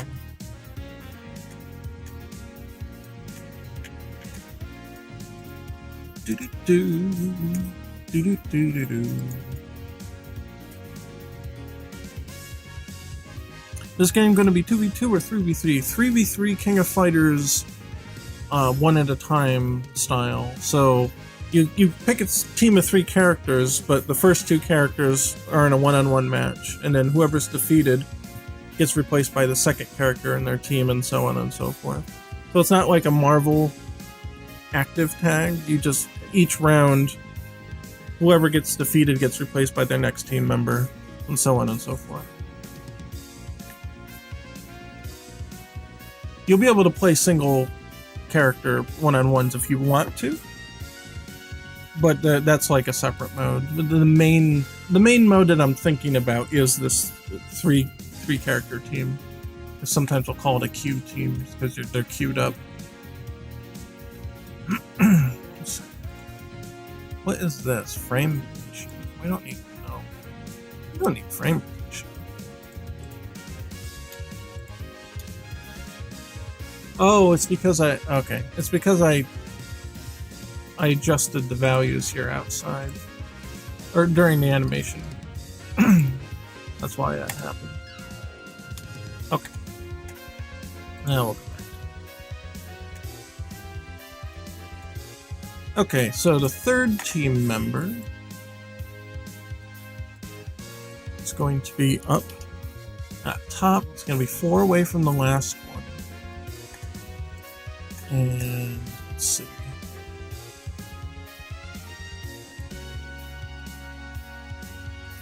Let's see. Chat says, I never asked, but does your super bar scale based on how many characters you lose? Like in some of the oh, like for how many levels you can stock? No, not in this one. You can accumulate all your resources. I mean, technically you could accumulate them all in the first round. It would be unlikely for you to do that, but it would be possible. All of your bars are available all at once. So in KOF, for those unaware, you start off with 3 bars of super meter, right? But what happens is when you lose one of your characters, what will happen is that you get 4 bars of super meter. And then when you lose 2 of your characters, because it's a 3-character team, then you'll have 5 bars of super meter. And so what I did is I took that 5-bar system and I split it up. So that you have 3 bars of super meter, and then you have 2 bars of max mode meter. And each one is acquired slightly differently. So you get more max mode meter from taking damage, and you get more super meter from dealing damage. And then the idea is that you can use the max mode meter to get out of a pinch by using a defensive move with it, or entering power max mode and changing your move set. Things like that. But so you still kind of have 5 bars in a way, they're just split up in a different way. But you do have access to them at all times. You don't have to wait. You don't have to have a character get KO'd to do that. It is something I thought about though. But I don't think I want to do it that way. I have the Y coordinate. Well, it's not quite. Yeah, what is it? 0.1? Yeah, 0.1. So we got 2.1 here. We just want to duplicate that value at the start. So we set the right latitude here. Latitude, right? See up and down. Well, sort of slightly. You slightly change your moveset. So when hold on, let me turn that back down. The third strike music is it's a little louder than the last track. Let me turn that back down to normal. Well, this one's second impact, but I group them together. So, for instance, when you enter Power Max mode with Ryu, your Hadokens turn into Denjin Hadokens. So it's not like your entire moveset changes, but at least one aspect of a move that you have will change. So it's kind of sort of like a V-trigger, but I'm going to do things that are not necessarily the same. Now, Ryu's happens to be very similar to his V-trigger, but Ken's is very different in this game than Street Fighter V. I just personally felt that the way that they handled V-trigger 1 in Street Fighter V was very Ryu-ish. I think it was very fitting for him. So I did it. I ended up using it. Yeah, there we go. Sliding in right. Let's see. Ryu panel. There we go. Okay, how's that look? I think that looks quite nice.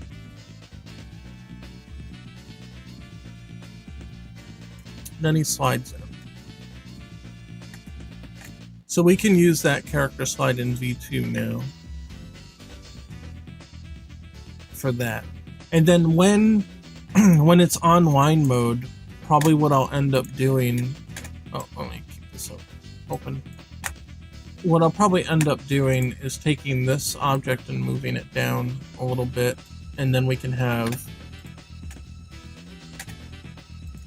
the online information up here, the player with their rank and their points and all that stuff.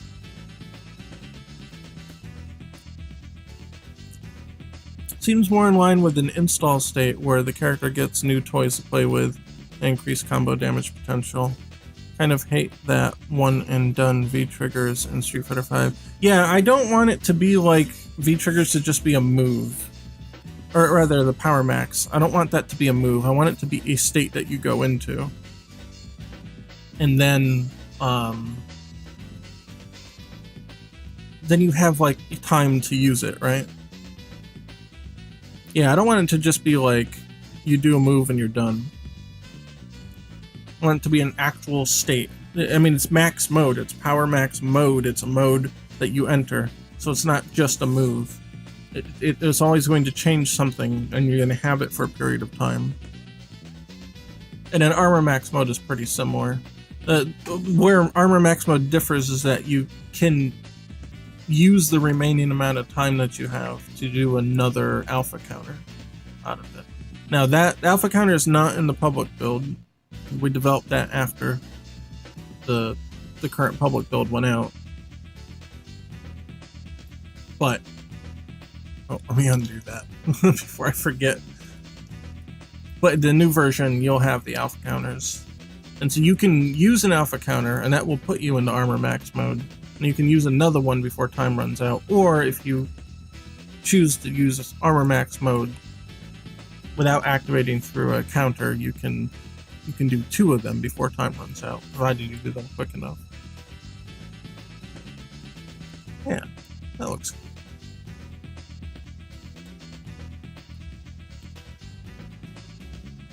Okay, and then I'm guessing that, well, let's save this first before we do anything. Let's see, so all these overrides, it's like, oh, hey, you changed a whole bunch of stuff, right? We're going to apply that to the prefab. I will take out the Ryu faces. Will I? Yeah, they're just going to get overwritten with other stuff anyway, so we might as well.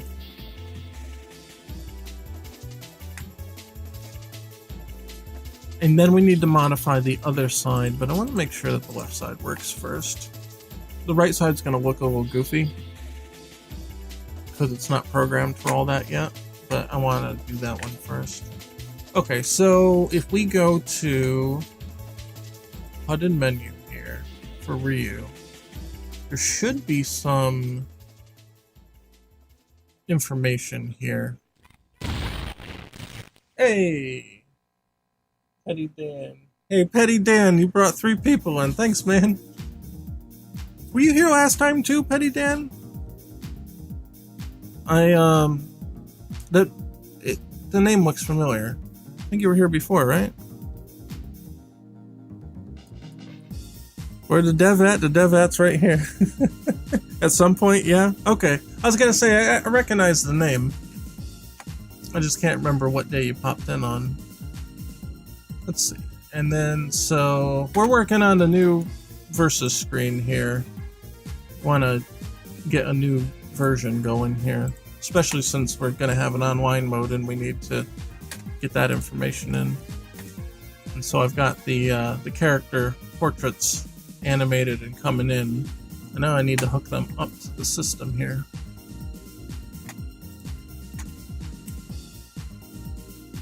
Okay, HUD data. Portrait, sprite, portrait, small? Man, it's been a long time since I did these ones. I'm going to, that says, this is icon? Oh, okay, so that's his normal icon. That's his little, when he's on the grid, right? Yeah. And portrait sprite small. Oh, that's for the life bar. Okay, wait, no, that's not what we're looking for. This is for in-game. This is the HUD in-game. I need to find.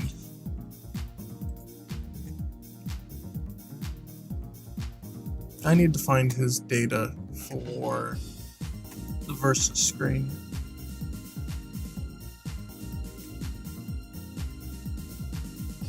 It might not be here, it might be in the menu.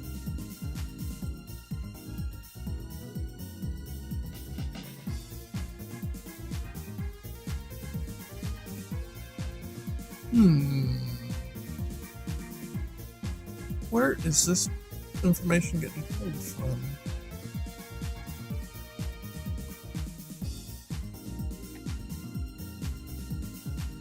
It's not his movement data. I would have expected it to be the HUD data here, but it's not. Let's see. I know they have other data somewhere. They're in like a oh yeah, they're in the resources file. Here we are. Character select data. That's it. Okay, here's their icon. There's their name. It's the full portrait.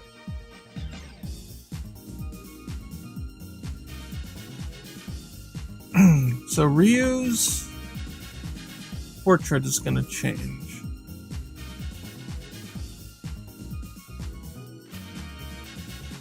To this one. I'm guessing that this is... Oh, it's right here. Let's take a look. Is this the one? That's got the thick outlines. Alright, cool. We don't need to re-import those then. Go grab some Taco Bell? You go get that Taco Bell. And they're open late, right? And I haven't had Taco Bell in a while. That's probably good for my health, but hey, you know. It's Ryu versus panel. Okay, that's a panel there. So let's go back to the resources. The reason why this folder is called resources is because Unity can pull up files by name, but you have to put them in a folder called resources. Otherwise, it won't be able to find it. But that changes the way that the data is saved, and it gets really weird. You kind of don't want to do that unless you absolutely have to. Okay, so we got the character select. We get the versus portrait. That's the new one that we did, and that's pretty much it. I think that changes. I think that covers that. So if we do this. Oh, it's gonna be messed up because the other characters are still the big ones. Yeah, that's not gonna work. Hold on. We need to change the other characters too. Yeah, thankfully it's not too big a deal. So let's go to HUD menu. We want to bring in our new Terry portrait. Terry versus panel.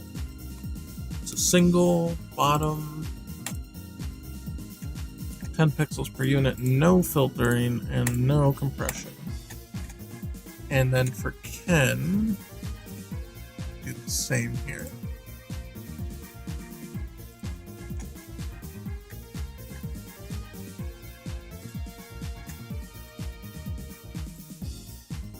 We want Ken's versus portrait. New one. Oh, I'm sorry. That's gonna be single. It's gonna be bottom. No physics shape. No filter and no compression. Okay, then we go to the resources. Character select data. So this is gonna be Ken. Oh, you know what? Gets rid of the thumbnails now when you do that. Here, we'll just select it like that. And then we'll select it like that. Okay, Ken's all done. Ryu's all done. Now Terry, he's gonna need his. Then, should be able to see them properly.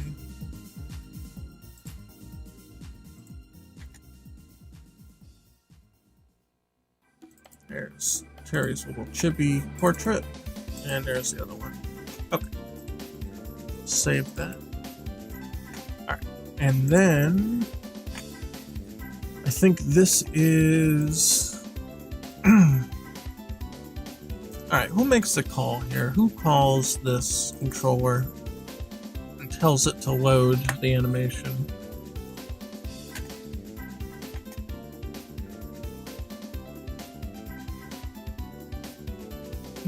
Maybe not this one. No, this one doesn't seem to do anything with the animator. Okay, it might be here then. Oh yeah, here's the animators, right? Yeah, I see them. Oh, and here's the, here's the names for them too. Okay, we just need to change the name to V2 for version 2. Okay, now let's save this before it blows up in our face. Let's play it. It's a moment of truth. I hope it works. Hey, and it's getting all freaky. That's all right. We'll fix that. So what happened there is I forgot to take the loop off of the animation. Edwin, hello, welcome. Edwin Golden Pants. Well, that's a funny name. I like that. Edwin Golden Pants. Okay, so we added that version 2 of the animation, right? And right here, here's loop. Yeah, we're turning that off. We don't want that. So it should come in. Boom! Hey, there we go. There we go. Look at that. Yeah, look cool. All right. I like it.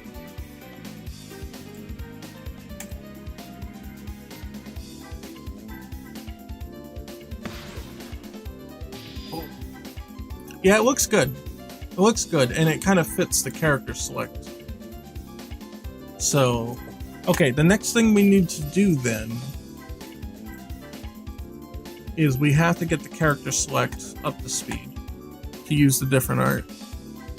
This game looks sick every day. Well, thank you. I appreciate that. That makes me feel good. Okay, so we get the team right and left here, right? So here's the portrait. So if we do Ryu, let's see. Yeah, Ryu. Was it full? Portrait full? Is that it? Oh, that's it. Yeah, that's it. That looks alright. I don't think we're going to have too many alignment issues with that. We might want to move them in a little bit, but I think they should be okay. So, let's go here, and let's do the whole thing. See what it looks like. I slept in and missed the whole stream so far. That's alright. We still got plenty to go. There we go. Now we're using the Match of the Millennium art. Yeah, I think they should be moved in a little, right? So if we pause this, and we take this, we can just kind of move it where we want, right? So we can kind of move it in and say, you know, does that look about right? Back up, put this back up here. And kind of get it to where we want it. I mean, that looks about right? Say 3.9? Okay. 3.9. Now I gotta figure out how exactly I adjust this.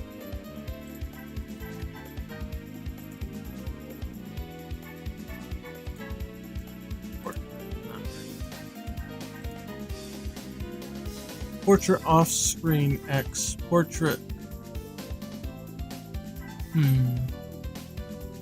I think it just takes whatever this is at the start. Let's see. See what happens. Been digging watching your archive streams more, or archive of streams more than I expected, lol. Hey, I think they're pretty interesting. So I appreciate that. Yeah, the YouTube has the full catalog of all of them. Oh yeah, no, I get you. I took it as a compliment. Yeah, YouTube has the full catalog of all the, jeez, I'm dying here, my throat's killing me. Excuse me. YouTube has all the full catalog of all the stuff. You just look for game dev scrubs on YouTube, and we got the entire full catalog of old streams. And since I stream directly on YouTube, like, the VOD just gets saved onto YouTube, which is really convenient, and then you can just watch it right there. Yeah, that looks good. I like the position there. So that's 3.9, and then on the other side, it's probably, yeah, gonna be a negative 3.9. Let's try that. Are there streams from, like, way back when you first started the project? No, I did not start streaming until later. And then there are some that haven't been cataloged from the early days either.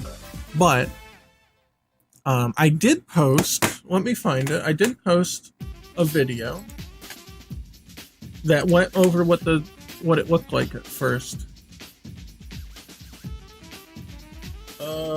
Let's see. It's uploaded a while back. It's gonna be somewhere here.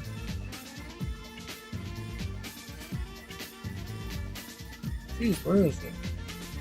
It's kind of like a how it started, how it's going kind of video. Man, how long ago was that? I know, a while back. Oh, here it is. Yeah. Okay. Here, let me copy it.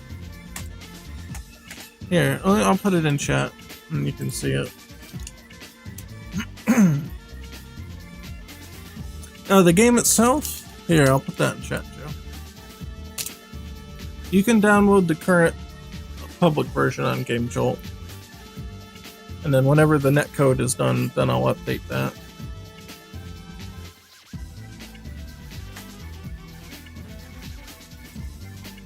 But yeah, I'll actually put that up here too. If you want to see what the game used to look like. Way back in the day. Like, when it was like first really just playable. Like, look at the difference.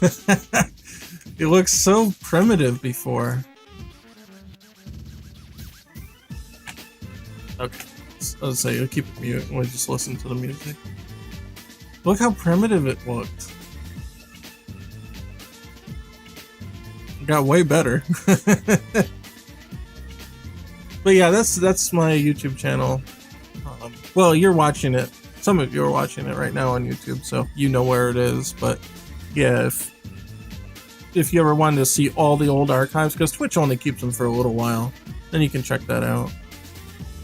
How long did it take you to recover from a Shoryuken back then? I don't think I had Quick Rise back then.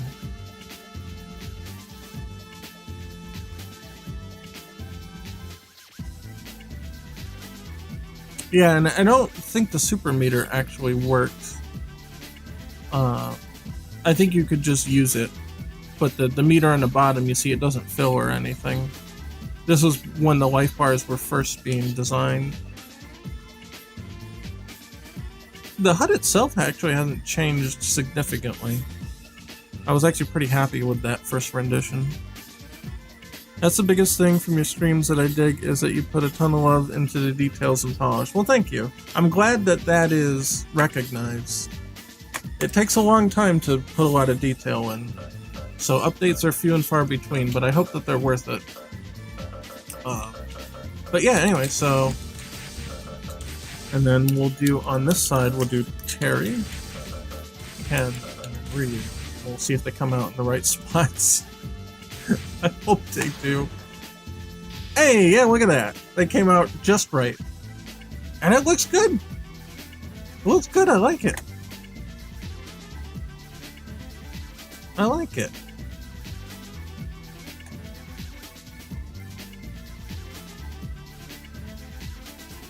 And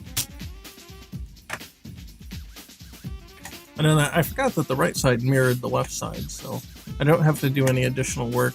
See, I thought ahead of time, if I ever had to change it, I'd just mirror it. And I don't have to change it twice, right?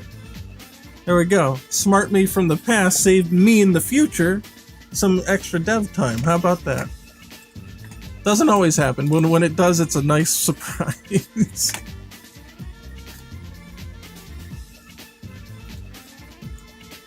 Okay. That looks good. Alright, let's save that. Oh, before we do, I need to first deactivate that. But I have to make it so that we can get past the screen now that we have it all set. And we'll go through the whole process to make sure it's not broken now for any reason. Past me just sabotages future me. Hey, that's the default mode of operation, trust me. I feel that too. Okay, so if we go to team, we can just select characters. Now this will not work if you decide to select less than 3 characters, but we'll get to that. We'll get to that. One thing at a time, right? Boom! There it is. Yeah, it looks good.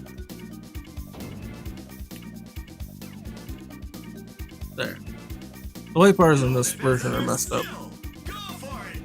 I don't know what changed, but I updated Unity, and now all of a sudden the light bars are all wonky. And I haven't figured it out yet.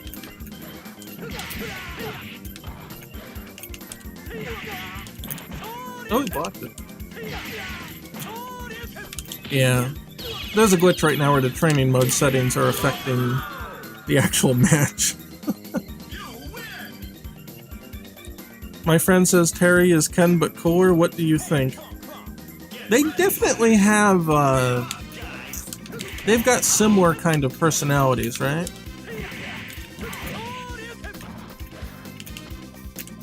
Oh.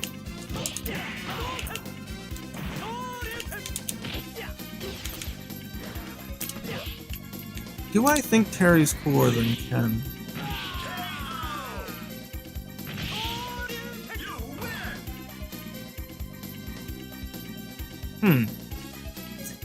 I first played Ken and then played Terry, so my perception of it, I'm trying to think of just the character, right? Without thinking of the mechanics, but just the character. Man, it's tough because they're both so cool, right? Who's cooler? I guess it depends on who you ask, right? Because for one, you can say that, well, hey, at least Ken can talk without sounding like he got hit in the head with a 2x4, right? So you could put it in that kind of way. So maybe Ken's a little cooler, but I don't know. To some people, the fact that Terry has this weird accent is also really cool. So I don't know. But he's got, Terry's got the hat though, right? He's got the hat. He's got longer hair. He's got that cool, like, ponytail. Ridiculous. For me, Ken is too defined by Ryu, and Terry is some Japanese guy's idea of an American in the early 90s. Yeah. Oh yeah, no, in Capcom vs. SNK 1 and 2, Ken and Terry both have, like, special intros with each other, and they're cool with each other. So that's, like, actual, like, canon. Like, they are bros in a way. It's not like, they would go hang out with each other necessarily, but if they were in the same situation together, then yeah, they would be bros.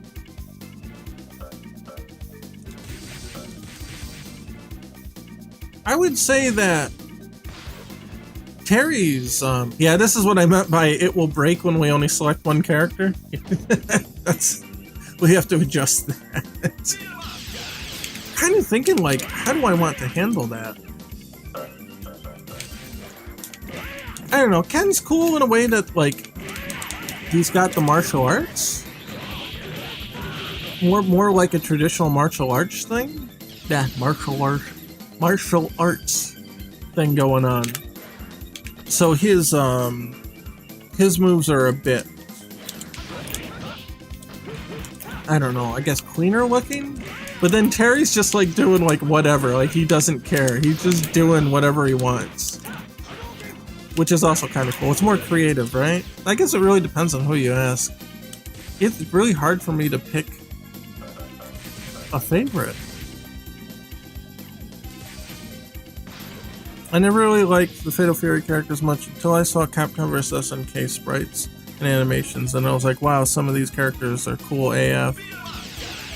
Uh-oh. Wait, hold on. Are we still here on YouTube? Am I still here? Because somebody on Twitch said the stream died a minute ago. Let's see. It's fine on Twitch now? Okay. Still here on YouTube? Okay, I think just Twitch went a little weird. Yeah, Twitch has been having some kind of weird outage. People have been mentioning it lately. Like, it's getting a little flaky. So, yeah, I think it was just Twitch kind of blinked out there. Okay, well, at least it's back. Alright, if everybody's back, we're good. And I see it too. I pulled up a tab. so I can confirm it's working. Okay, all right, we're good. But yeah, I'm kind of in the same camp where like Terry's always been cool, but like the Fatal Fury characters and the SNK characters really got their shine in CVS 2. Like Capcom's animators got their hands on those characters and they had never looked better. Like they just looked phenomenal in CVS 2. Like it's really good. They really brought out, they knew what they were doing with the characters. Like they were somewhat familiar with them already, but they knew what to do for real.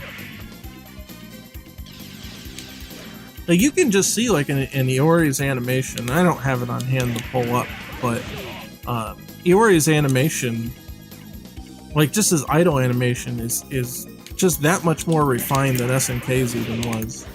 Like I see it and I'm like, yeah, no, they get the character too. They understand.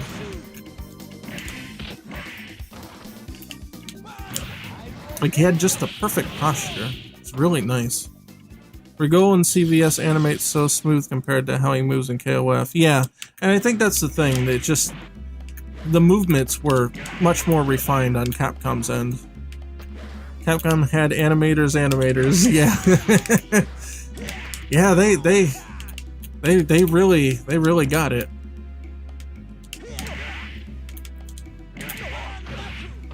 I try to bring some of that into this project if I can. Wait, he fell out of that? Might be because of the changes I made. Yeah, he actually fell out of that. That's funny. I'll have to make sure to change that. This one's hard to... It's hard to cancel from that. Because you gotta go forward and then back and then forward again. Ah! I can't get it. Oh, come on. There we go. Yeah, she gets knocked out of that. I'll have to fix that. Is there any way I can help out with the character sprites, like more characters? Well, we do have some people that contribute pixel art. If you think you can make something that's indistinguishable from the official stuff, then sure, go ahead and, you know, submit something for me to look at, and we'll take a look. So here's the Discord channel. And anybody's welcome to come to the Discord channel. But if you want to try to do a pixel test and show me the results, and I'll take a look at it.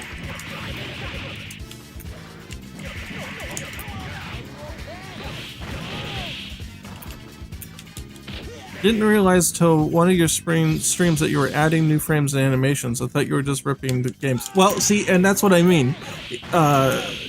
If we're going to add stuff to the game, we need to have the quality level to the point where you can't tell the difference. You can't tell that we added stuff. In fact, a lot of frames have been added, like the this hurt animation here that Ken's doing, that didn't exist in the Neo Geo Pocket games. The ground bounce, and then falling forward, he does it off a wall bounce too, where he falls forward. That was never in the old games. They always fell backwards, like when you trip them. So it's even stuff like that, you don't even think about it, but no, they didn't have that. This kick here, I animated this kick a couple weeks ago on stream here. That's new.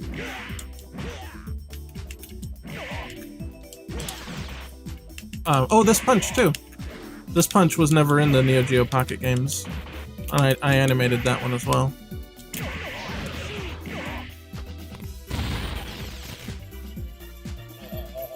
Oh, I can't read it. Let's see. Oh, Edwin Golden Pants. Hey, thanks for the follow, man. Oh yeah, this animation. I think Graphicus did this, the Power Max animation, where he throws his arms up and comes down. That's I think Graphicus did that one. I did the Ken one.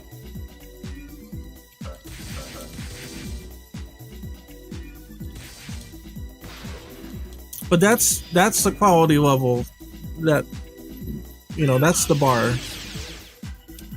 It's got to be something that's of a quality that's indistinguishable from the official assets. But yeah, that activation pose, I did that one. I'm trying to think of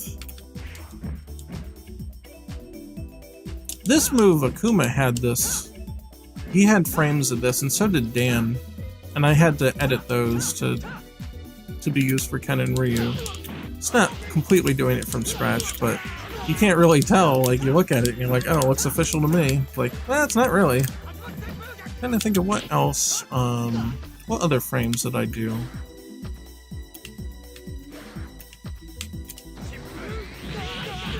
I think all those are normal. Oh, this Tatsu, I think Raito did ones for this.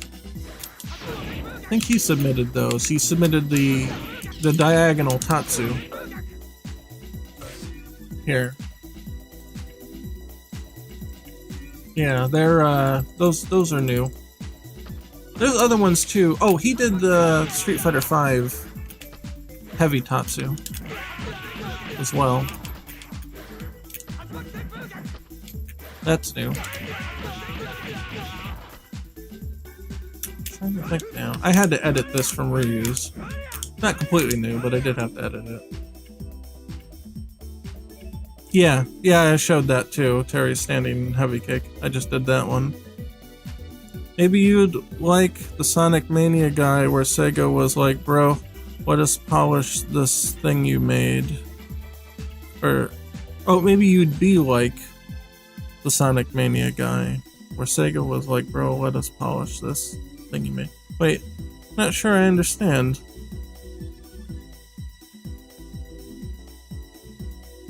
Did Sega do the polish on the animations for Sonic Mania? Is that what you mean?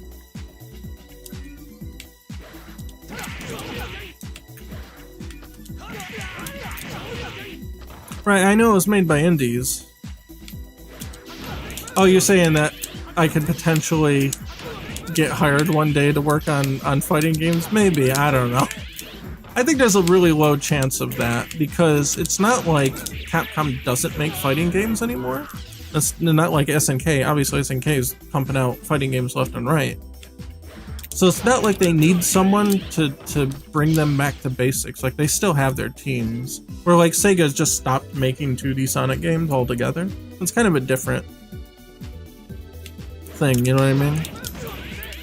Yeah, that's true. He did ports of Sonic 2 and Sonic 1? Or Sonic CD, that's what it was. Yeah, for the Android. That's what got him in the door, right? Yeah. Yeah. I think it's a different circumstance for that kind of thing. But it's not unheard of. I mean, Melty Blood used to be a fan game back in the day. It was a fan game based on the Tsukihime story. And they actually got hired by Type Moon because they liked it so much. So there are some stories like that for fighting games, but it's very rare. Have you seen the new KOF game? Hell yeah, I have. You think I'm not going to pay attention to KOF 15? Come on.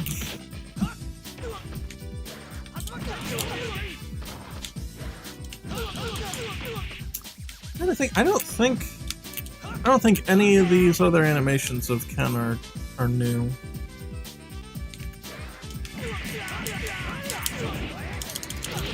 They're all reused from somewhere at some point. Oh, the Shoryuken when they land. There's a new frame there. It's hard to notice it though. Both Ken and Ryu have it.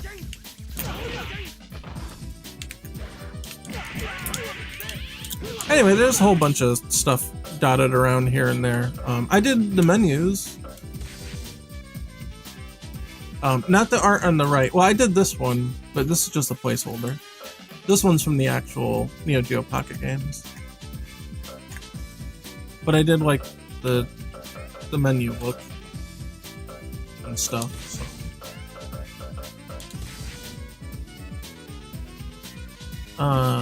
This is mostly other assets from the games, that menu. But this menu is... I did that. I like how it goes back and forth, left and right. I thought that was cool.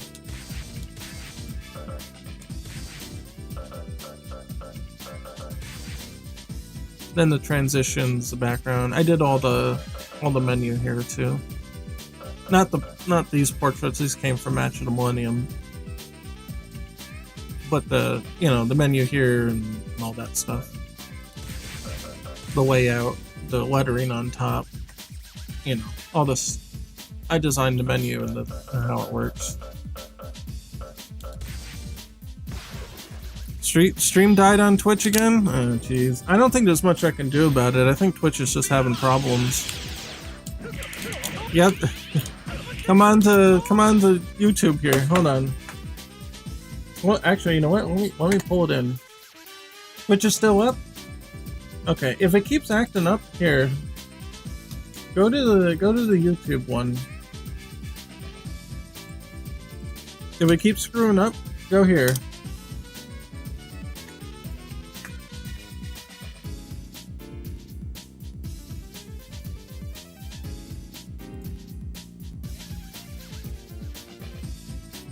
Do I know the rest of the characters I'm going to add? Yes. So we're going to have Ken, Ryu, Chun-Li, Guile, and Kyo, Iori, Terry, and Mai. Those will be the first 8 characters. Then we'll have a secret guest character, and that will be the 9 characters. And if I can get through that, and the project's still going, then we can think about adding more characters after that. But I'm not deciding that ahead of time, because it won't mean anything if I can't get through the first 8, so I'm not going to waste time thinking too hard about what I'm going to add after that, you know what I mean? Oh, yeah, I missed that one. Oh, I didn't have the charge anyway. So I did it, let's see, he's got that's not gonna work. I added Ryu's Kaku Fubatsu from Street Fighter V into the game. There, I'll go back.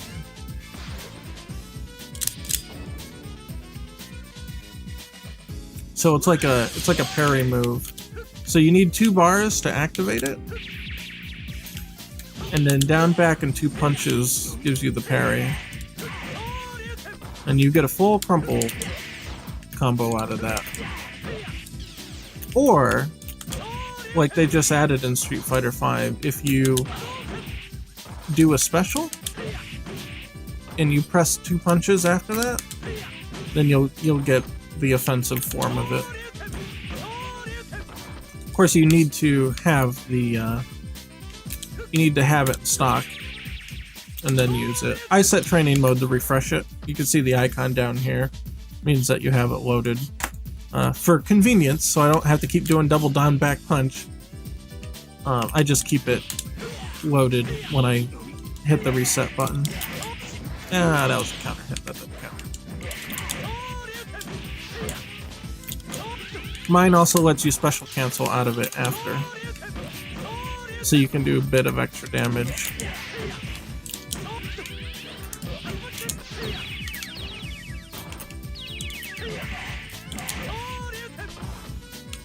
Flow is really good. I like how much horizontal space everything covers. Yeah, that was originally a concern because the old games were very narrow. Now this is going to look a little distorted, but the old games... oh no, it doesn't. It won't let me do it. That's funny. That's right, because I have a thing that automatically compensates for the screen size. So it's actually not going to let me get it out of sync. But, the old games were very narrow, like this whole... Pretty much where the characters are standing was as far as they could get apart from each other in the original Neo Geo Pocket game. So I thought, the modern games are widescreen, so I want to bring it to widescreen somehow. But that kind of... They actually proved to be a really great idea because the attacks are so big. Like, look at how much range they have. That it's almost kind of like your game space has been stretched horizontally anyway. Like when you do a Hadoken, like that thing comes out really far in front of you. So everything kind of works horizontally stretched in a way. So adding the widescreen wasn't too hard. But I also had to keep in mind like the amount of pushback and the amount of corner carry and that kind of stuff. So when you get someone, man, you can like really send them to the corner. So I thought about that, and I had to tune it very, very carefully.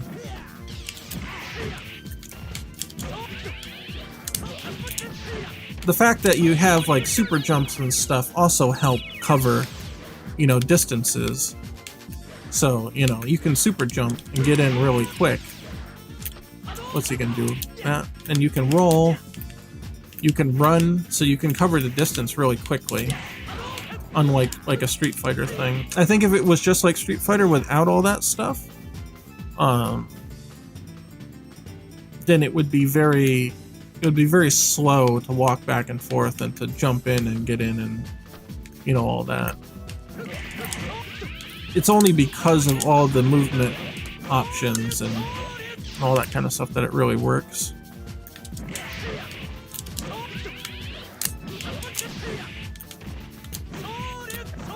Oh, I want to do an EX there and I missed it. I think I pressed it too early, yeah.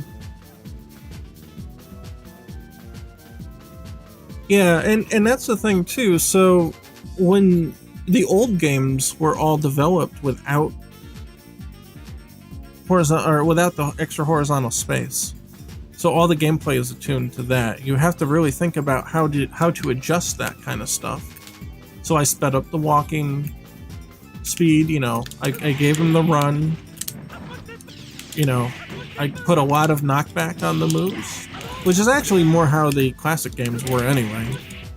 You know, in Street Fighter V, you kick someone, they stay right next to you, but in here you kick them and they'll go flying away.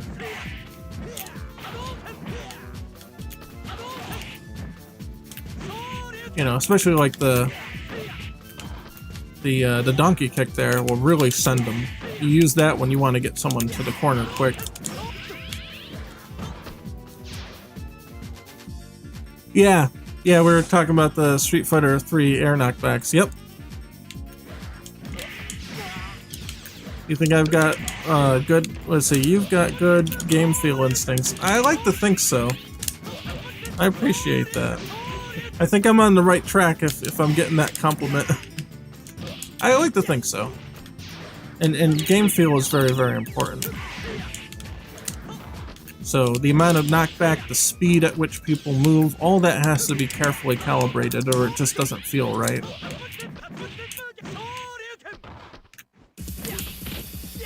And it kind of also depends on the type of game you want to make too, so...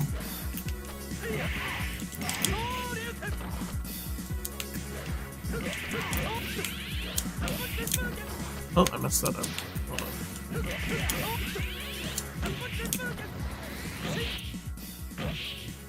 Hey, C64, what's up? Oh, I added that guy in the corner. I forgot. The guy, hold on, let me take the debug stuff away. The guy in the corner. I added him. There's a sprite I made. He wasn't in the original, So this stage comes originally from King of Fighters R2, and that was heavily edited. I had to do a lot of work to make this look the way it does. But in KOF 98, this guy was in the window, but in the handheld one, he wasn't. So I had to sprite him and animate him. So yeah, it's window guy. I did window guy. It doesn't look like much, but I also did the wires between the two telephone poles, or the electricity poles. I did that. I edited the truck, I think, a little, and it was a lot of most of this was just getting the format, getting the layering that didn't exist, and then getting the right colors. The colors are really washed out in King of Fighters R2, which is the Neo Geo Pocket King of Fighters game. I was there when you made them. You put a lot of work on this stage in that one night. Yeah. Where are the watermelons? When are the watermelons getting added to the back of the truck? Yeah, we were thinking about, like, it'd be funny if Blanca was in it and there were watermelons. I don't know, I do plan to come back to it because I'm still thinking about putting the seagulls in and stuff. I just keep jumping around to do things, and it's on the list. I got it in my head, but we'll get there eventually. Today we're doing the versus screen, alright? Just trying new things. Hey, we came back to the Kaku Fubatsu animation a couple of weeks ago, so, you know, I don't forget. We just kind of move on to one thing and it just gets pushed in the background. Okay, so let's think about now when you don't have all three characters. He's got the bobbing boats, so I got what I wanted. Yeah. For now, we got to think about when there's only one or two characters, what do we want to do?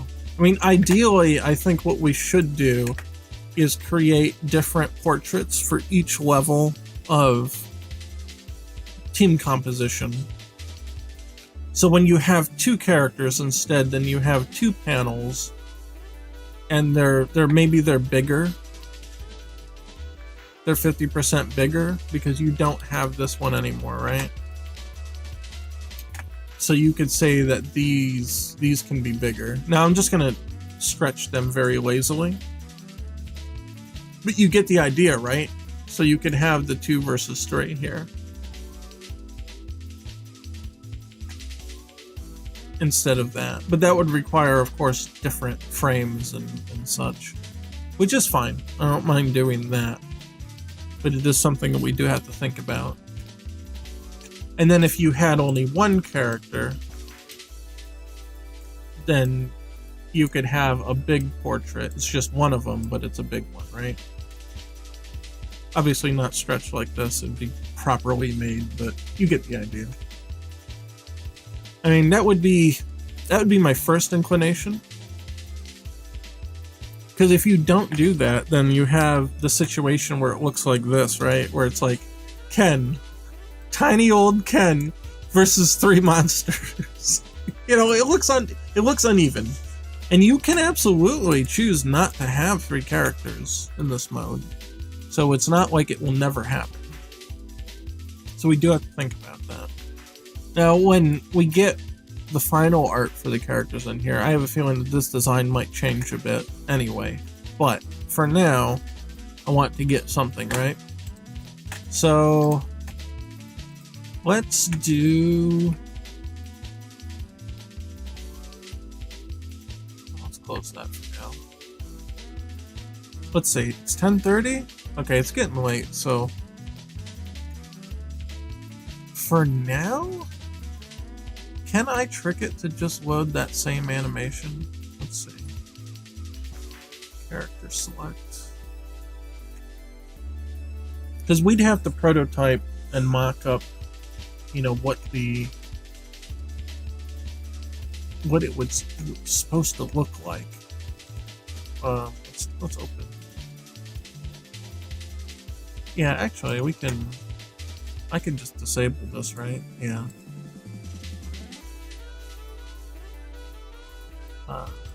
Okay, it's the active scene. There we go. Okay. And versus... For one character team, you should not have a white bar thing, just a portrait. I guess it depends on what the size is, right? That's gonna kind of wonder, yeah, for like a 1v1, should you just have the characters standing there? Yeah. I guess maybe in 1v1 mode you would have that, but if you were in team mode and you just selected one character, then maybe you have the white there. I don't know. You could go many ways with that, I think. Let's see, I'm gonna tell it to use that animation for all of them for now, and I want to see what that looks like.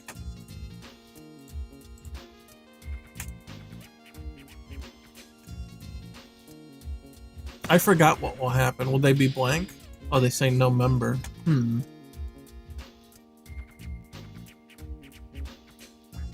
That's kind of funny. Let's see. Where are those located? Okay, it does actually fill those in. That might be because it's using the training mode settings, so let me change a couple things here.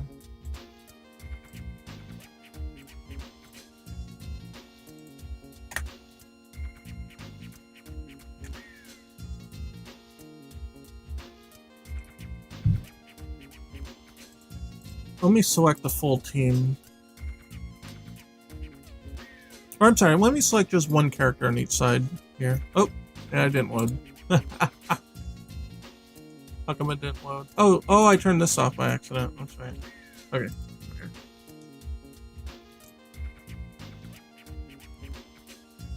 There we go. We'll pick Ryu, and then, oh, I'm in training mode. Hold on, let me get out of training. Because it'll only let me select one character. Oh, I can force it to come back. That's funny. Yeah, I set it so that if you press any button, it'll redo the animation so you can watch it over and over. But I also forgot to let it go ahead, so I have to change that too. We're getting there. Little bit by little bit.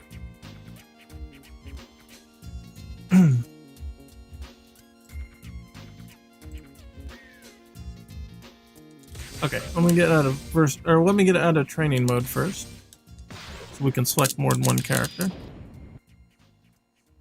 And we'll go from there.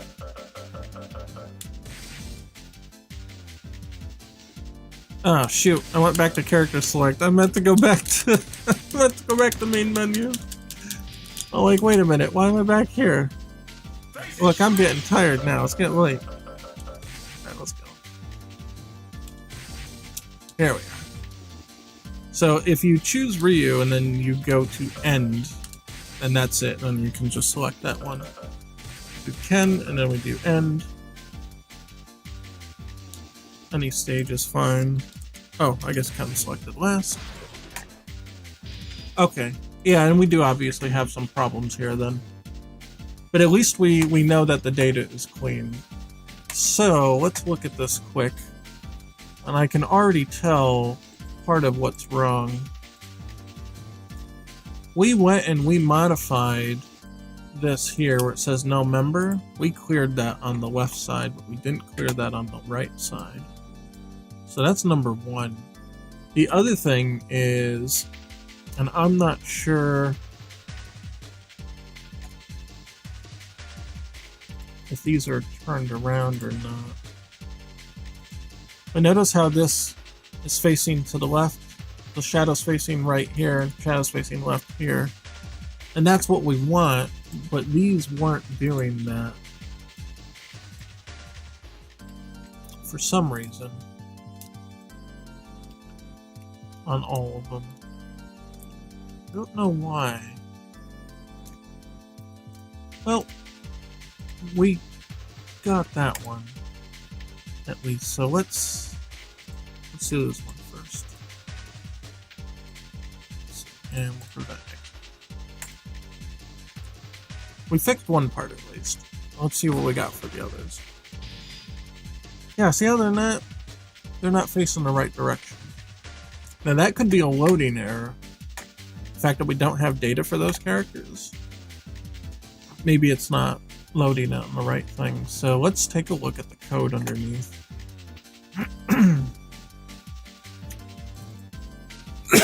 Excuse me.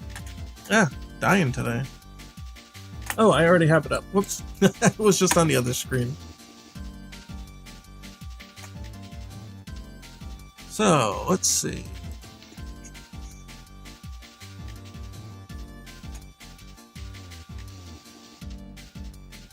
I have a feeling what it's doing is it's setting the flag to reverse the X. Actually, we can tell if that's the case if we just look at it.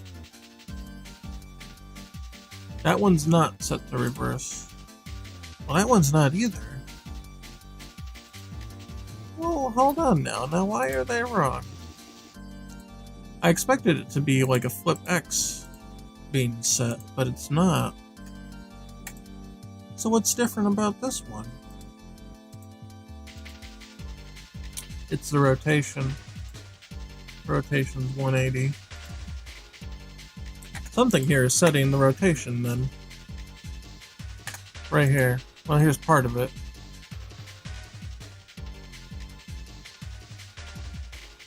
Yeah, that's it. If the member sprite... Yeah, if the member ID is outside of the range of the count, then we did that. So if I disable this, I think that should fix it. I wonder why I bothered to do that. Oh, you know why? I know exactly why. Because if you rotated it, when it had the text that said no member, it would be reversed, it would be mirrored, the text would be backwards. That's why I did that. Yeah, because normally they're set up to be correct. I bet that'll do it. Yep, and now they're the right side. Yeah, and yeah, I must have did it because of the text, but I don't have the text anymore.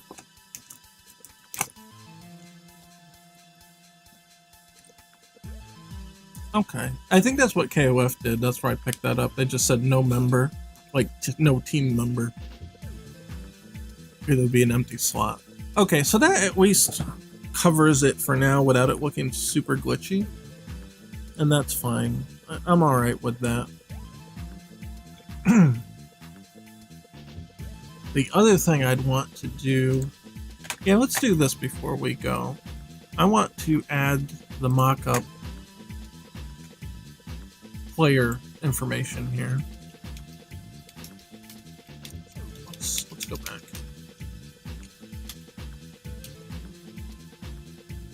And the spacing changes for that.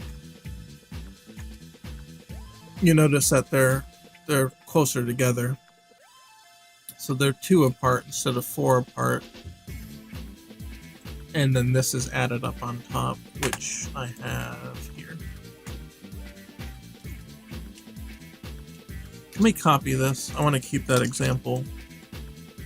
But essentially, what we're doing here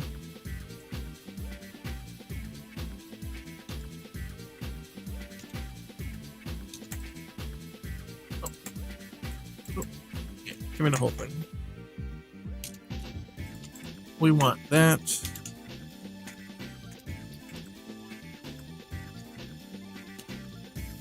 We want that.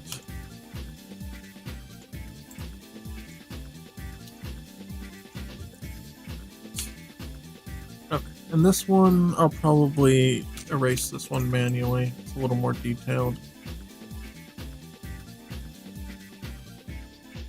At least up to a certain point, and then we can kind of just chop it and go. Okay, that should be enough to get it out of the corner here. Oh, well, not quite, but that's alright.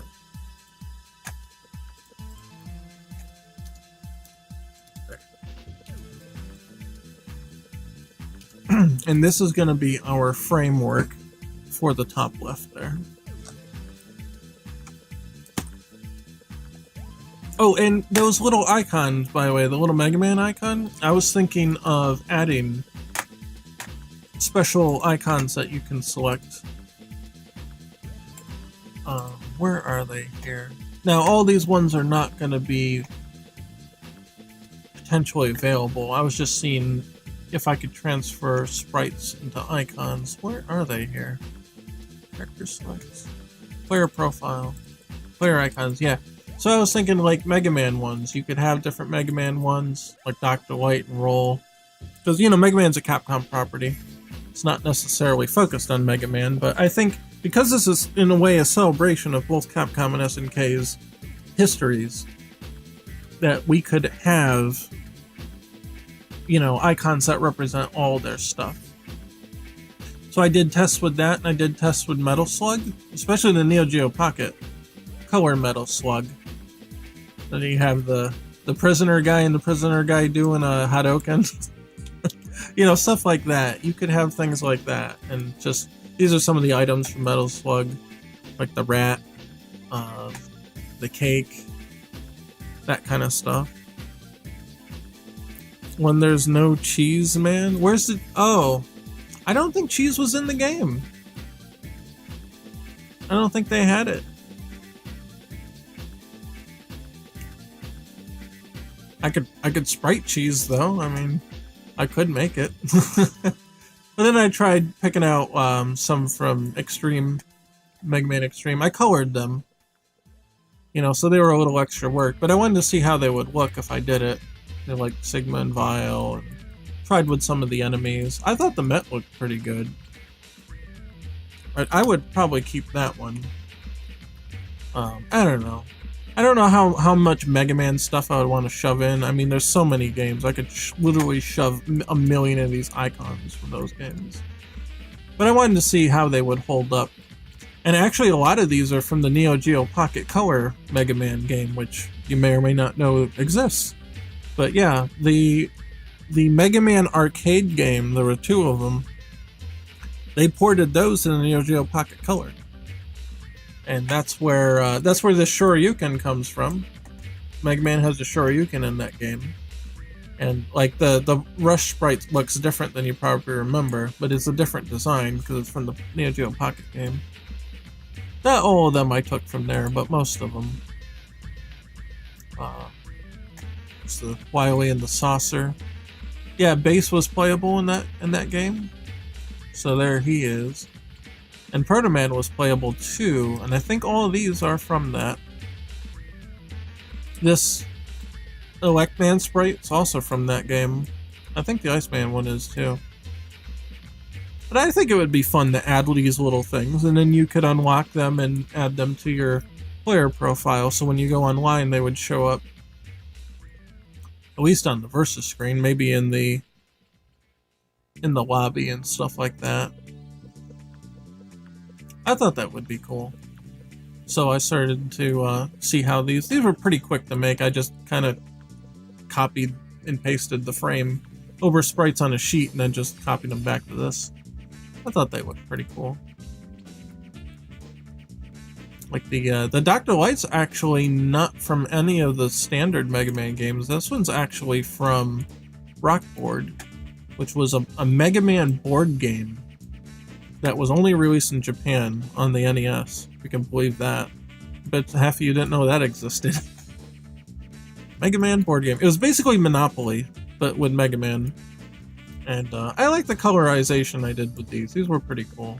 I think these are really neat. Like, I think it'd be cool. I would use an icon like this. Zero on the speed bike. Hell yeah. So I thought those were cool. That's what that part on the top is for. Here, look. Too many tabs open. That's what this was for. I do a little Mega Man head there. And I'm like, wow, that looks kind of cool. Maybe we could get a whole bunch of icons for that. So we could get, you know, King of Fighters icons, Fatal Fury, Samurai Showdown, all the ones that, like, because this is the opportunity to add cameos and stuff to things that aren't in the game, right? This is more like a Street Fighter versus King of Fighters thing, so it's not going to have Mega Man in it. But we can certainly put a Mega Man icon in there. Like, why not, right? So that was the idea for that. I think that would be really cool. Anyway, just to explain that. Hey, we have this awesome character who jumps and slides and shoots bullets all over the place. What fast-paced action game should we make for him next? Board game. Yeah, right? Well, Mega Man's not even in it, I think. I don't think he's playable. I think you have to play as Dr. Light or Roll, or Reggae, the Crow, Bass's Crow companion. He's only in a couple of the games. You can see him in Mega Man 10. He's part of the shop. But he actually came from that game. He came from Rockboard. And they call it Rockboard because in Japan, Mega Man's name is Rockman. So it would be Mega Board here, which would be weird. They'd probably just call it Mega Man the board game or something. I don't know. What would they call it? It's weird. They were going to port it to Game Boy too, but that didn't happen. They got a prototype, I guess, and that was it. But yeah, either way, the point is I think it would be really cool if you had little icons that you could put on your profile. So that's what I'd like to do. So let's copy this. make it its own little thing here. Oh, let's see. Versus screen version 2. Yeah, player versus frame. How about that? Oh, did I save that as an A sprite? I did. I'm gonna save that as a thing.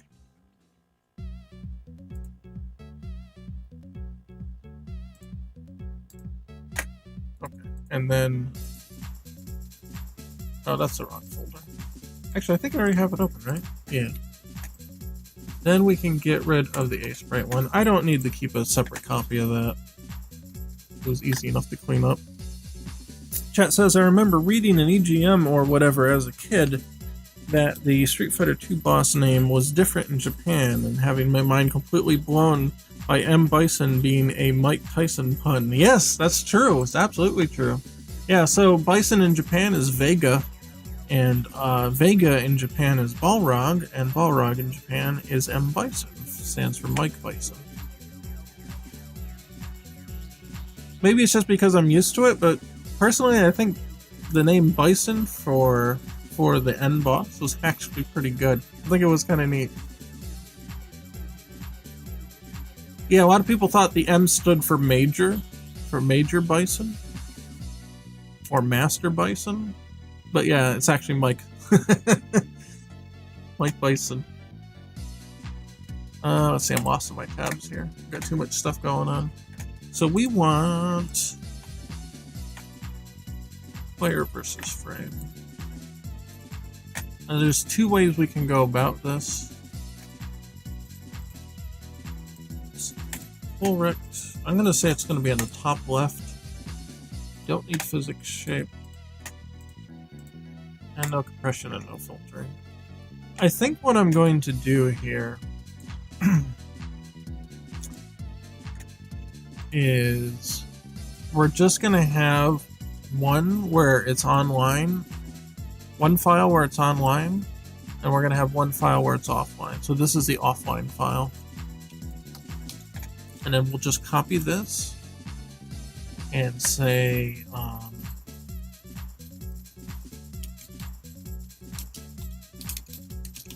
say this is online.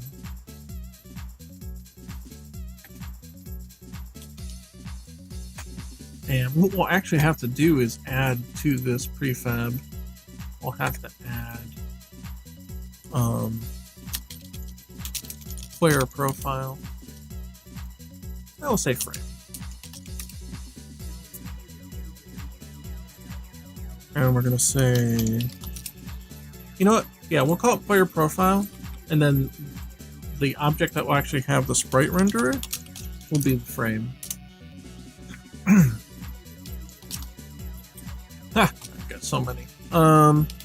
Player frame, then there we go. Player versus frame. It will have a menu priority, and it will be, I don't know, 10 is fine, just to make sure it doesn't get lost behind something. And then we'll choose sprite. So here's the thing, we'll have it normally off screen so that we don't see it. But then when we're in here, then we do want to see it. Oh yeah, we could have it, instead of coming in from left to right, we could have it come from top to bottom. How about that? Oh, let's change back to 16 then.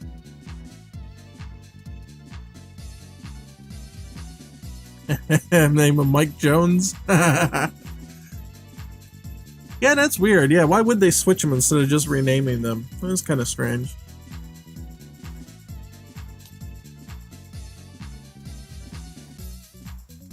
Like, Balrog kind of works for Vega. Like, it sounds like, or I'm sorry, Vega kind of works for Balrog, if you know what I mean. Claw, the guy with the mask and the claw. Like, Vega kind of sounds, I don't know, something about it sounds like Hispanic-y to me. Because you've got like last names like Vargas and stuff. So like, I don't know, Vega.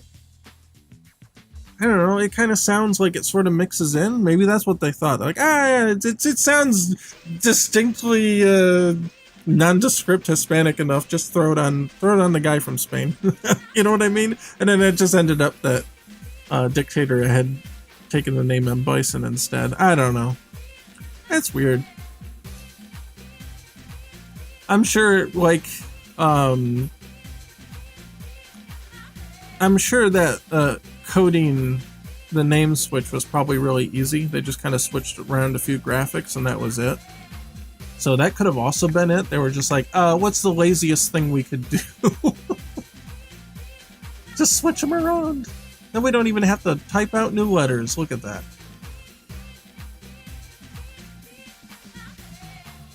Okay, let's see.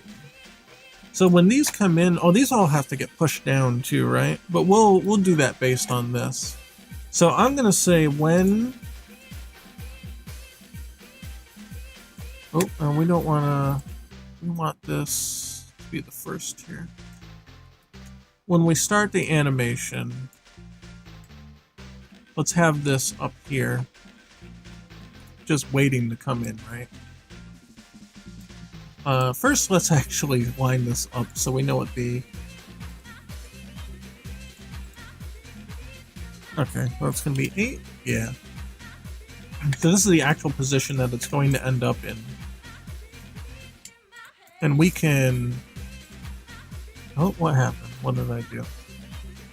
Okay, copy this. And we'll say once it comes in, then this is going to slide in the next 5 frames, let's say. So it's off screen until then. Just waiting. Yeah. And then here, we'll just say that it's out in the middle of nowhere. It doesn't matter. Okay. See, and then it'll slide into place.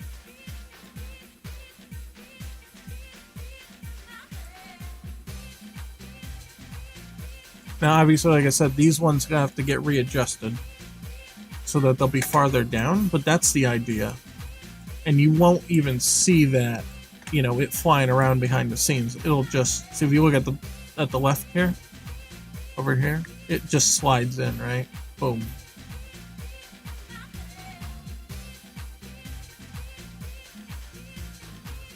So that should work. That should be fun.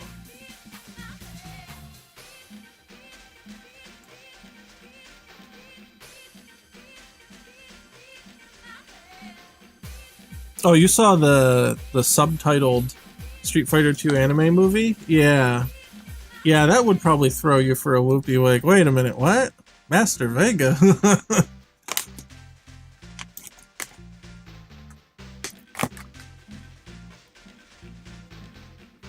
I think Bison kind of works for Dictator because he's so jacked too. Like he's just so ripped, especially in Alpha, that like Bison kind of works because he's just giant mass of muscle, you know? You think like someone named Bison is, you know, you look at a bison, like they're gigantic, they're super strong, you know? And yeah, I get that. Like it makes sense for Boxer. But I think it still kind of like works, even though it was like a last minute switch. So it's alright, it's cool. This has to go down 3 pixels. So here's the easy cheat way to do this. You can actually type arithmetic into here. You can type negative 0.3. I set it so that every 0.1 is 1 pixel. And down it goes.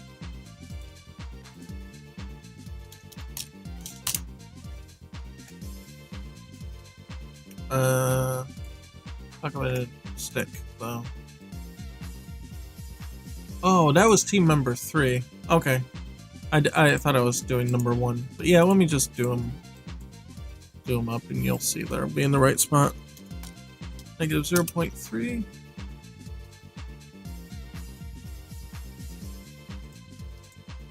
Negative 0.3. Probably saw a shift up there. Negative 0.3. And negative 0.3. Is that right? That doesn't look right. What's wrong? How can they don't look right? This one's fine. Oh, the other ones have to do it double the amount and triple the amount to pull them all the way down. That's why. That's why. Okay, that's fine. That makes sense. Yeah, so this one's going to be another... This is number 2, right? Yeah, so this is going to be another negative 0.3. And another negative 0.3. Oh no, maybe not. I guess it was too... I guess it was not right. Well, that's my fault for miscalculating. And I think they're only 2 apart, right? I mean, we could just eyeball this. It's fine. Yeah, they're only 2 apart now. So let's just eyeball it and call it a day. There. So it's 2.2, right? Yeah. 2.2. And then member 3 is something didn't go right here. What happened? Oh, I did them on the wrong. Did them on the wrong line. There, okay. It was starting to move up because I did them at a later frame in the animation. Okay, that one's fine. And then member 3, which is the top, he needs to come down. Or he or she or whoever he is. Could be Chun-Li at some point, so I guess it's a them or they need to come down. There we go. Okay, good. And then this kind of just slots in there. Is that really that close? I don't seem right. Yeah, he looks like he's farther back in this example. Okay, so now we have to consider the differences here. That's 3. That's correct.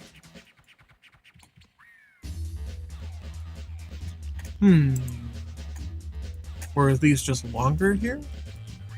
That's possible too. I might have an outdated version on the other sheet. Let's compare.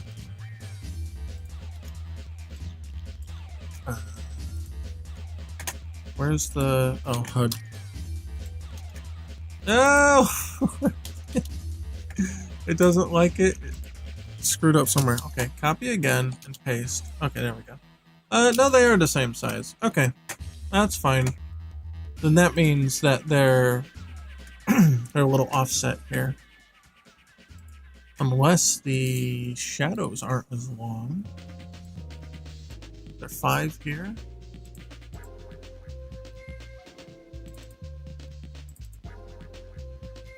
No, that looks right. 5 there too. Okay, it's just a positioning thing.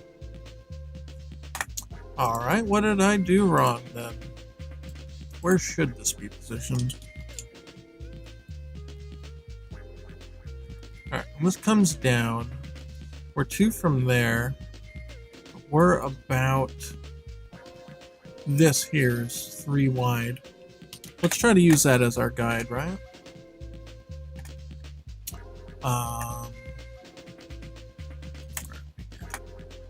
Here. We'll do it on this frame and then we'll backport it.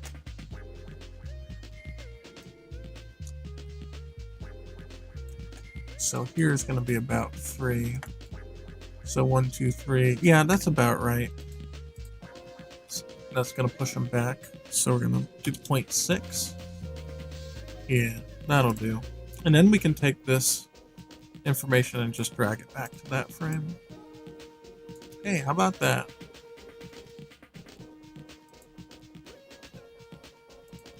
Yeah, slow it down. There. And then it comes in from the top.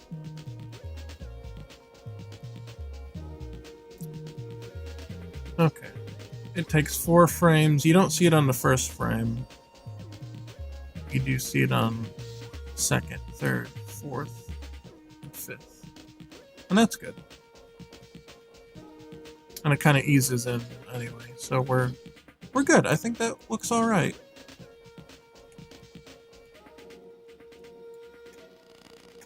And then the other side should just kind of conform to it as needed. Okay, so a couple things. We need to save this. And then we need to copy this profile to the right team.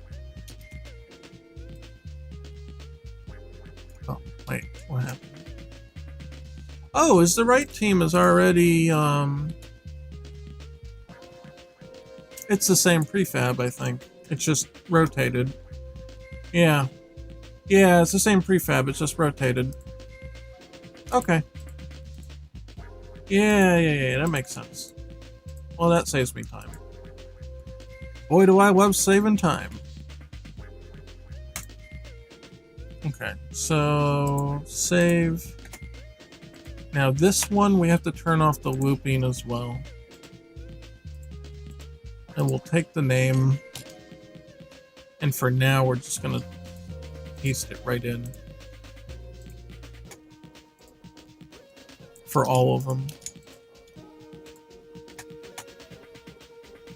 Right, and then we can just go in and take a look.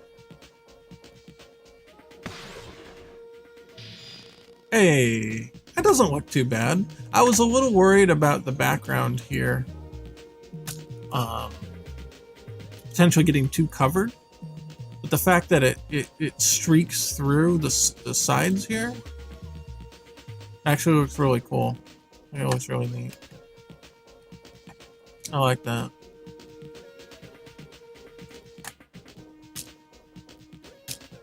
So I want to see this now with all the characters attached. So I want to see a 3v3 look at that. So let's select the character. Ooh, Ken, Terry, and Terry, Ryu. Whoop, well, that's fine. He can be black and white. And Ken. There, okay. That looks pretty good. I think it looks pretty good. Are you doing the background effects with a color palette cycling or just both raw big ass frames? It's color cycling, yeah. I mean I could just render them and as separate images and do that, but I think it would be very wasteful for the RAM. But there are no hardware limits, so to speak, right? On PC. So I didn't have to do it that way, but it also saves me from having like 16 giant frames of animation just waiting. So I did it with a palette cycle. And it allows me to edit it much easier too. I don't have to go through all the hassle of recoloring every frame if they're all separate images, you know? So I think it worked out in the end anyway. It was a way to flex with the color system too. It's also easier to, change timing and stuff with that. Characters probably have palettes for different colored uniforms. Not yet. They do not yet, but they could. We actually went over that a little earlier. Since you're on YouTube, you can actually rewind the VOD after we're done here if you want to see that explanation. TLDR, it's a little more complicated than it looks, and I'm not really sure how to approach it. But I did do a little mock-up example. Uh-oh, there's our times over, but we'll go a little bit longer. I want to add some test text and an icon to this before we end.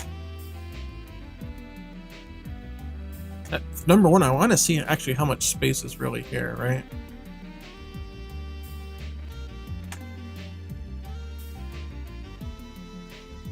Yeah, this is going to be a little... It's going to be a little different because it's been rotated, we'll have to kind of unrotate specific elements of this.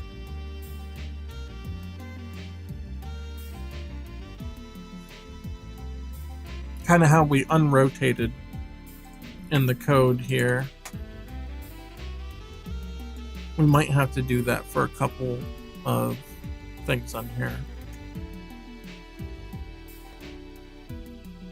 And that's fine, that should be easy enough to do. We could just make a special script for it. And I'll just do it on player one side for now. So, okay, we've got the frame.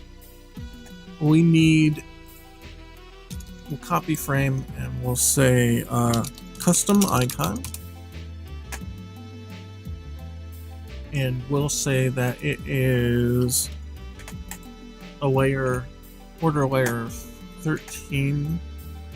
What do we want to do? Which one do we want here? We'll pull one off this sheet. Do we want a Mega Man or X? Well, you know what? We're doing X with the Hadoken. How about that? That's a cool one. Like that one, we've got to have that one. There's no way you can miss that one.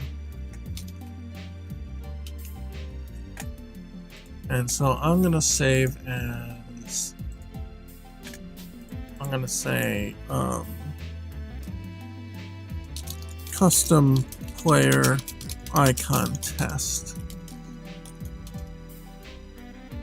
I don't know if I'll store them in separate files like this going forward, so I'm just gonna call this one a test. And we'll go from there. And then for the rank icons, we can do the same thing. We'll just pull one of them to do as a test. Let's just say I'm a gold with 2 stars, 2-star gold player, right?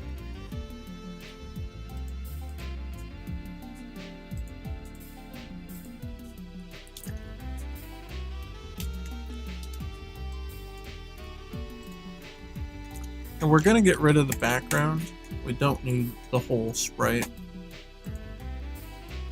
We'll save this as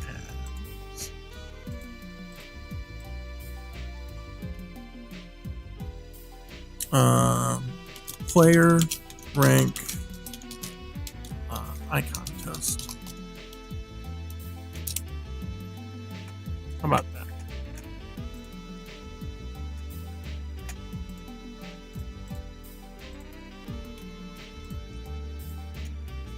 Player rank icon test. Okay, where did they go now? Player rank frame. There's the icon test. Custom player icon test. Okay, and both 10 full rect. We can do top left. I think that makes the most sense.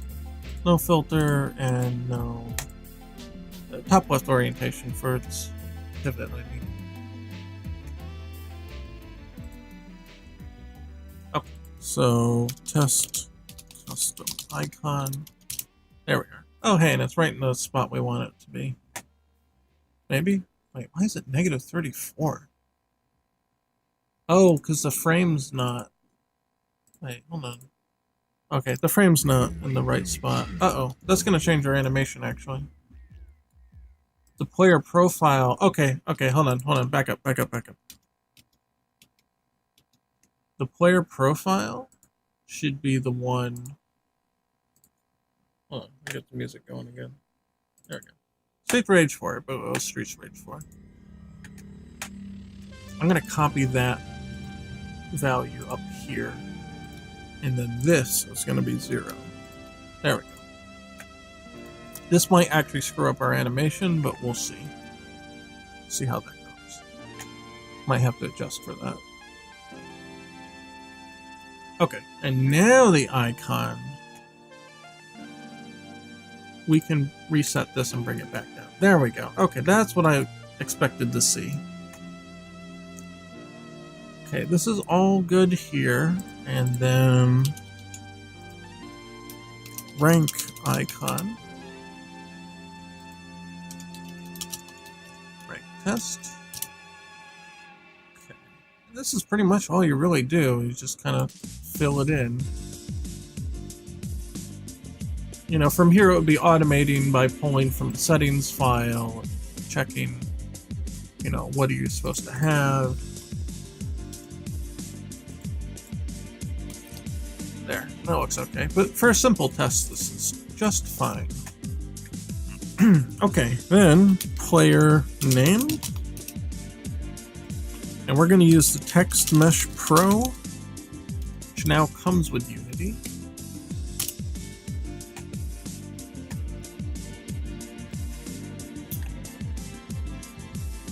Okay. Our text is going to say Mark D. Wiz, because that's my name. We're going to use the Card Fighters 2 font that we turned into a font thing here to be size 8.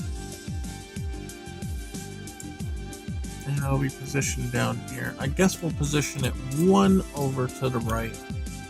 So it'll be 0.7? Yeah. And then it'll be slightly down. Oh, that's too low, actually. Yeah, because the Y won't fit. Okay, I guess it'll have to be right up to the edge of the screen then. So, say 0.5, and then we need to change its layer order. As you can see, it has disappeared behind the... excuse me. Behind the bar. So we said what they were, menu... 15? What's the frame? Frame's 10? Yeah, 15 is good then. Okay, there it is.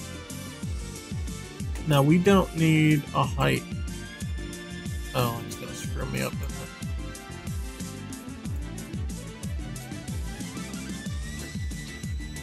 We don't need all that width either. It's gonna screw me up there too, huh? Okay, that's fine. I think I can just drag this here, yeah. We'll get it in the right ballpark, and then we'll just kind of manually adjust it from there. Okay. So height is 0.99, so we'll just say that's 1. That's mean negative 8. 0.7 rather. No?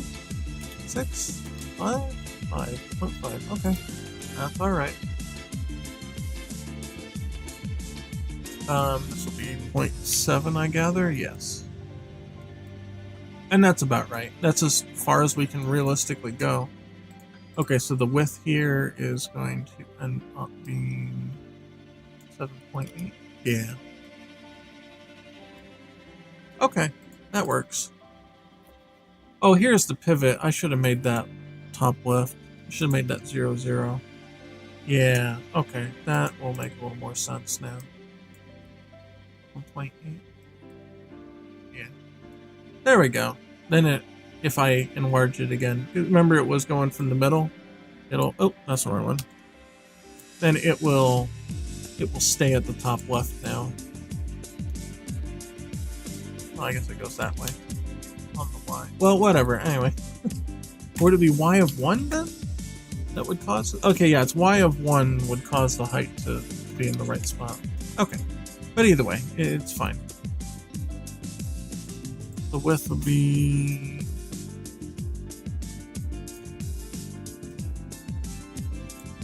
7.8. Okay, that should be alright. So obviously this is not live data, it's not pulling from any sort of options or file or anything. So, and it's probably going to be weirdly mirrored on the other end, right? We'll apply it, but we'll see what it looks like. Oh, and our animation might be screwed up now too. Let's check that actually before we go ahead. Oh, yeah, the animation's all goobered because of that mishap. Okay. Yeah. I put the position on the wrong thing. This should have been where the position was out in the middle of nowhere. But I put it on the frame by accident. So the profile was set to 0, the center of the screen. And then the frame was set to be so far off from the center. Yeah, no, that's not good. Okay. But we do know where it's supposed to be here.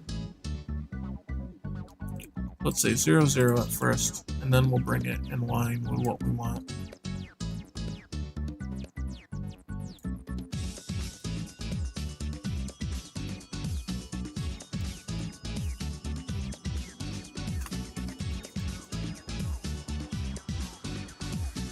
And it was a good,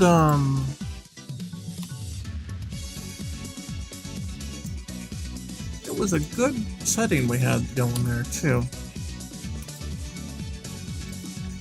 I'm kind of bummed that we didn't get that, because now it's all over the place. Well, let's copy this, put it here, and we'll just move this like up here. We'll see what it looks like.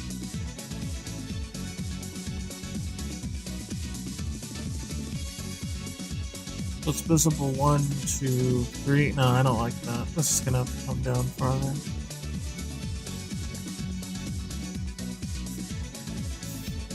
That's much better. Actually, gonna move it up just a tad. Oh, wrong way. 1, 4. Yeah. There we go. That works. Oh, jeez. Yeah, the first position's got to be this. Then it'll wait to come in. That'll do it. Okay, let's see what that looks like. Make sure that this is applied. And that we start at verses and it doesn't exit.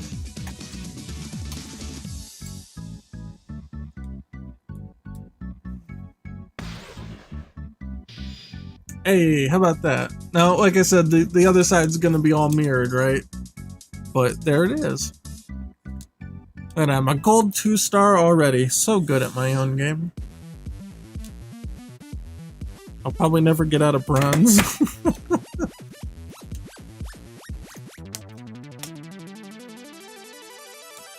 Oh, looks good though, I think. Everything seems spaced pretty cool.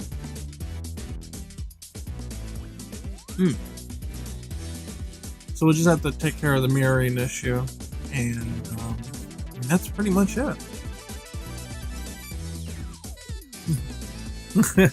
All I can hear is X saying Hadouken. Yeah, he goes Hadouken. I think that's a good icon. I'd use that online. It's cool.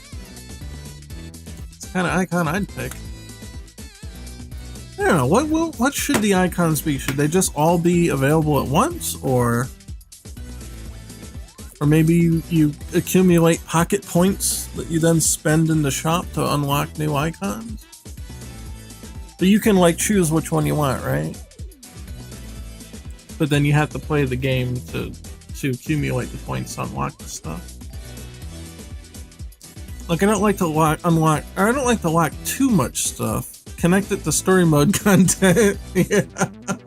I don't want to lock too much stuff because you're like, oh, well, I want that one specific icon. But if you could just pick the one that you wanted to unlock, right, and they weren't too expensive, then you could just target the one that you want. Like show all the available ones. Like don't hide them, but show all the available ones. And then you could just pick the one that you want and then buy that. Tatsunoko vs. Capcom did something like that where you could you could buy, quote unquote, not with real money, but with, you know, I don't want to say in-game currency anymore. Look, everybody screwed this whole thing up. I can't talk about buying or in-game currency without people thinking microtransactions. But, yeah, you have to put them in categories. Yeah, that's for sure, right?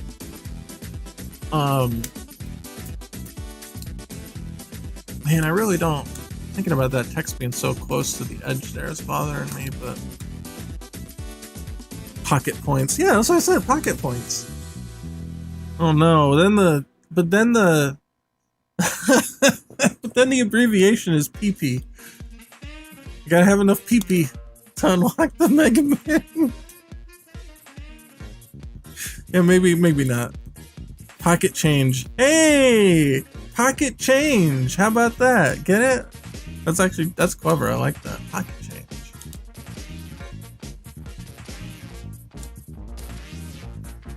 Yeah, I think it looks good. That's the joke. Yeah, alright. Pocket points. It would be cool if the abbreviation was what's it PP.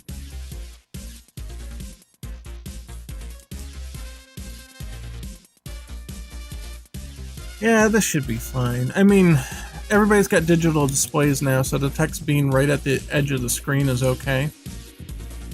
But if this was the CRT days, anything that's close to the edge of the screen, you have to assume that may not be visible on a person's TV.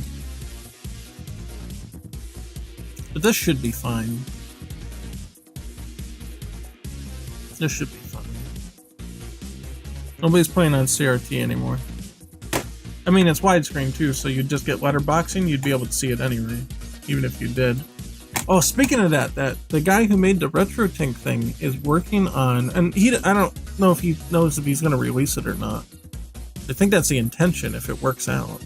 He's working on taking something that'll take like a 720p signal and then like very high quality downscale it back to standard definition so you could play like, and this would really only be good for like indie games that conform to the old resolution, to the old TVs. And you could take that 720p feed and put it on a CRT. That's the idea. So you could do that for well, hey, you could do that for like say the NES Classic. Plug that into it and play the NES Classic on your old TV. Or the Super Nintendo Classic, and feed that in, and then it would downscale it, you know, smartly so that it fits right, and turn it back into like a 240p signal, and then you can play it on your old TV. That's what it's supposed to be for. You name them EX points? Yeah, because then it comes out the EXP. Oh, that's Galaxy Brain. Yeah. Okay. No, that's good. I like that. That's it. EX points. EXP. Yeah, and you get it by playing the game, so it's, yeah, wow, that ties it all together, doesn't it?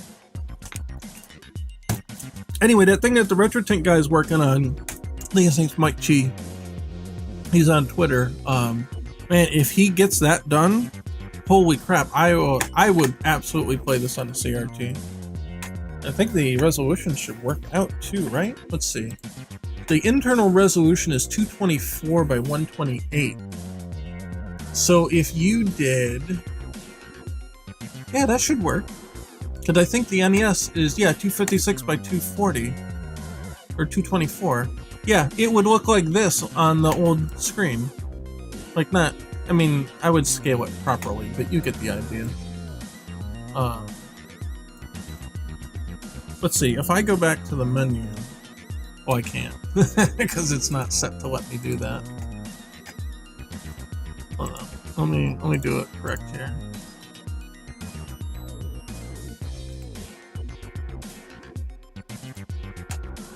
And let's save this, it'd be really nice.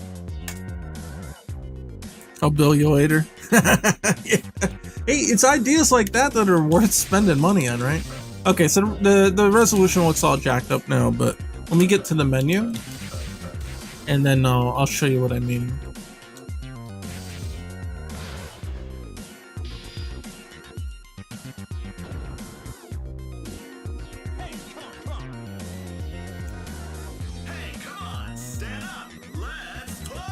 Okay. And I had been somewhat anticipating something like this coming along at some point, so I actually went ahead and added in screen profiles that should be able to handle this. Let's see. Oh no, this is not going to work right, I think. Oh wait, maybe? No, that's not going to work right. I used to have a setting that should conform it to be 1-to-1, but I don't think it's working right now. So if we change this free aspect, see that's 2x. This should be 1x, but it's not calculating correctly because you can see that it doesn't look right. That one should be 1x though.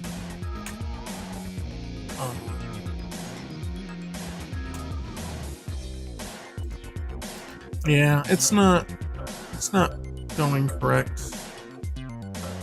That's a shame. I'll fix it though. It's just some kind of math error probably. But the idea would be that you would have it, you know, shrunk down as far as it needed to go. And then you could either remove the wallpaper or turn it, you know, like that. And then you would be able to see it on the TV with letterboxing, right? And that would be great. I would love that.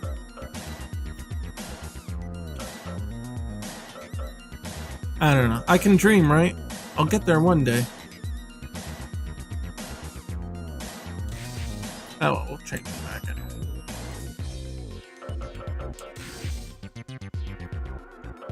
And that would be great. Okay, let's see how jacked up this looks in training mode. Hopefully it'll be okay. Oh yeah, that looks fine. It's mirrored, but yeah. I think it looks alright. I think that's good. We can stop there for today. Oh, what's up?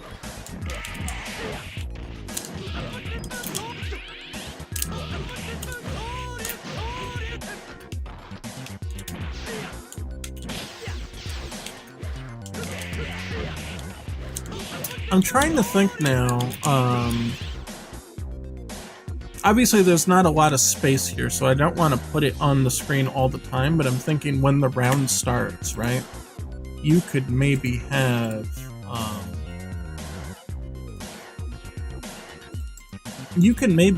that information show up in versus mode when you're online, right?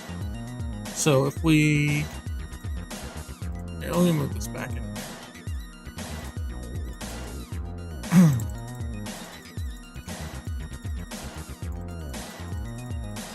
Oh, we're in training mode, so it's not gonna show it right. Let me get back to versus. I'm thinking we could probably have that user information show up somehow on that screen. I would do single, right? It'd be a little easier. What?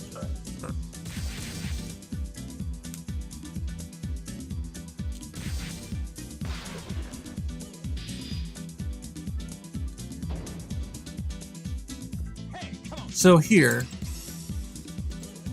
when the intros come in, like you could have the character player information potentially either on the bottom right and left hand corners or somewhere here. Because then like the round bars come in, right? You could even have it come in with the round. So it's got the player's identification and all that. I don't know if it would be not enough time to read it. Yeah, that might be really quick. It would probably have to be there through the whole intro.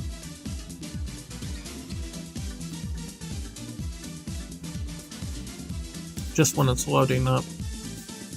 That way, if you ever like take footage of it and put it on YouTube or whatever, then you'll know who the players are. Maybe show them between the rounds. Maybe even during the winning portion. Yeah, let me beat him up quick. Oh, thinks he's gonna block.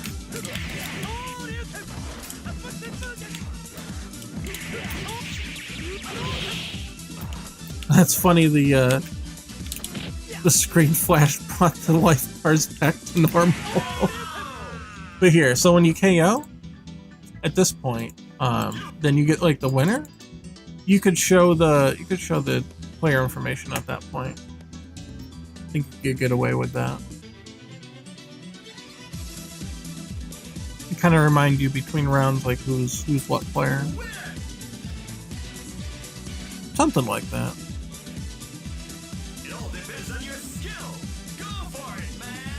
I'll have to really think about where they're gonna go, but I think it makes sense to have them. Or like if you're streaming too, then it's like, oh, well, who's who? Well, you want them to know, right?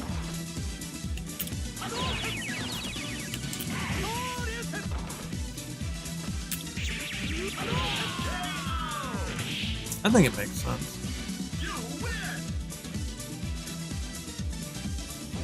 I mean, you think about when the players are in their win animations, they're going to be on the ground, right? They're not going to likely be in the air. So it's safe to add a HUD element near the top at that point. Because then you'll be able to... You'd be pretty sure that Ryu's not going to be floating in the air and being covered by it at that point. So I think that'll work. I think that'll be good. Cool. All right. Well, let's see. We survived another Monday, right? We had some fun. We got a new versus screen. Everything's cool. So, let me stretch. All right, we're gonna be back then next Monday. Doll seemed concerned. Doll seemed deconfirmed because he has a floating win animation. That would be funny. I'd just bring him down a little bit. It's okay. I think you'll have enough headroom, right? To keep him in frame. But, yeah, either way. So we'll be back next Monday at 8 p.m. Eastern Standard Time here on YouTube and Twitch, and also on Twitter and Facebook. We do all four of those now. So, nice and convenient. Everywhere you are, I am. And I don't know what we'll be working on, but it'll be something. I don't know if I'll be working more on this and through the week. I try to save the graphical stuff for you guys so you can see what's going on. But anyway, here's the schedule. On Thursday, I've got another game that I work on. It's a Retro Mansion game. It's working title. It's not final. It's a platformer. It's an old like NES style looking platformer. So that's pretty cool. If you want to check that out, come on by on Thursday. And on Sunday, we do some gameplay stuff. So we played Melty Blood this past Sunday, which is yesterday. If you're watching this live. Pretty much it. So if you want to support me and my personal efforts in game development, we do have a Patreon. You can get prototype builds. We do monthly and weekly builds. So this one will be going up sometime this week, and you can check out the versus screen yourself in all its glory, and whatever shape it happens to be in at that point in time. So I do have supporter names to read out. Got Alex D, Mugen, Cameron Weil, Engraved Spirit, Variant X, Omega Keo, Miles Griffin, Ben K, Awakened Emperor, Angel, Rui Luis, Mike Cruz, D Money 107, Taryn Williams, Bryce Nagawingam, Alex Smith, AJ, and LD Walker. So thank you guys super extra very much. Help speed along the development here. It gives me more time to pay attention, or not pay attention, but it affords me the opportunity to spend more time and focus on these projects. So it does help quite a lot. And that's pretty much it. We got a Discord. We got oh yeah, Patreon links down below. Everything's falling down. Here, put it in chat too. There you go. Couldn't make it easier. The links everywhere. We got a Discord. If you want to follow the discussion of stuff throughout the week and all of those stuff, we talk a lot about development. If I can, I'll field questions there or whatever throughout the week if I get time. So come on out and hang out with us, and that's pretty much it. So I'm hungry and tired, so I'm gonna go eat and sleep. So thanks everybody for showing up and hanging out, and we'll see you next time on Thursday. So scrub out.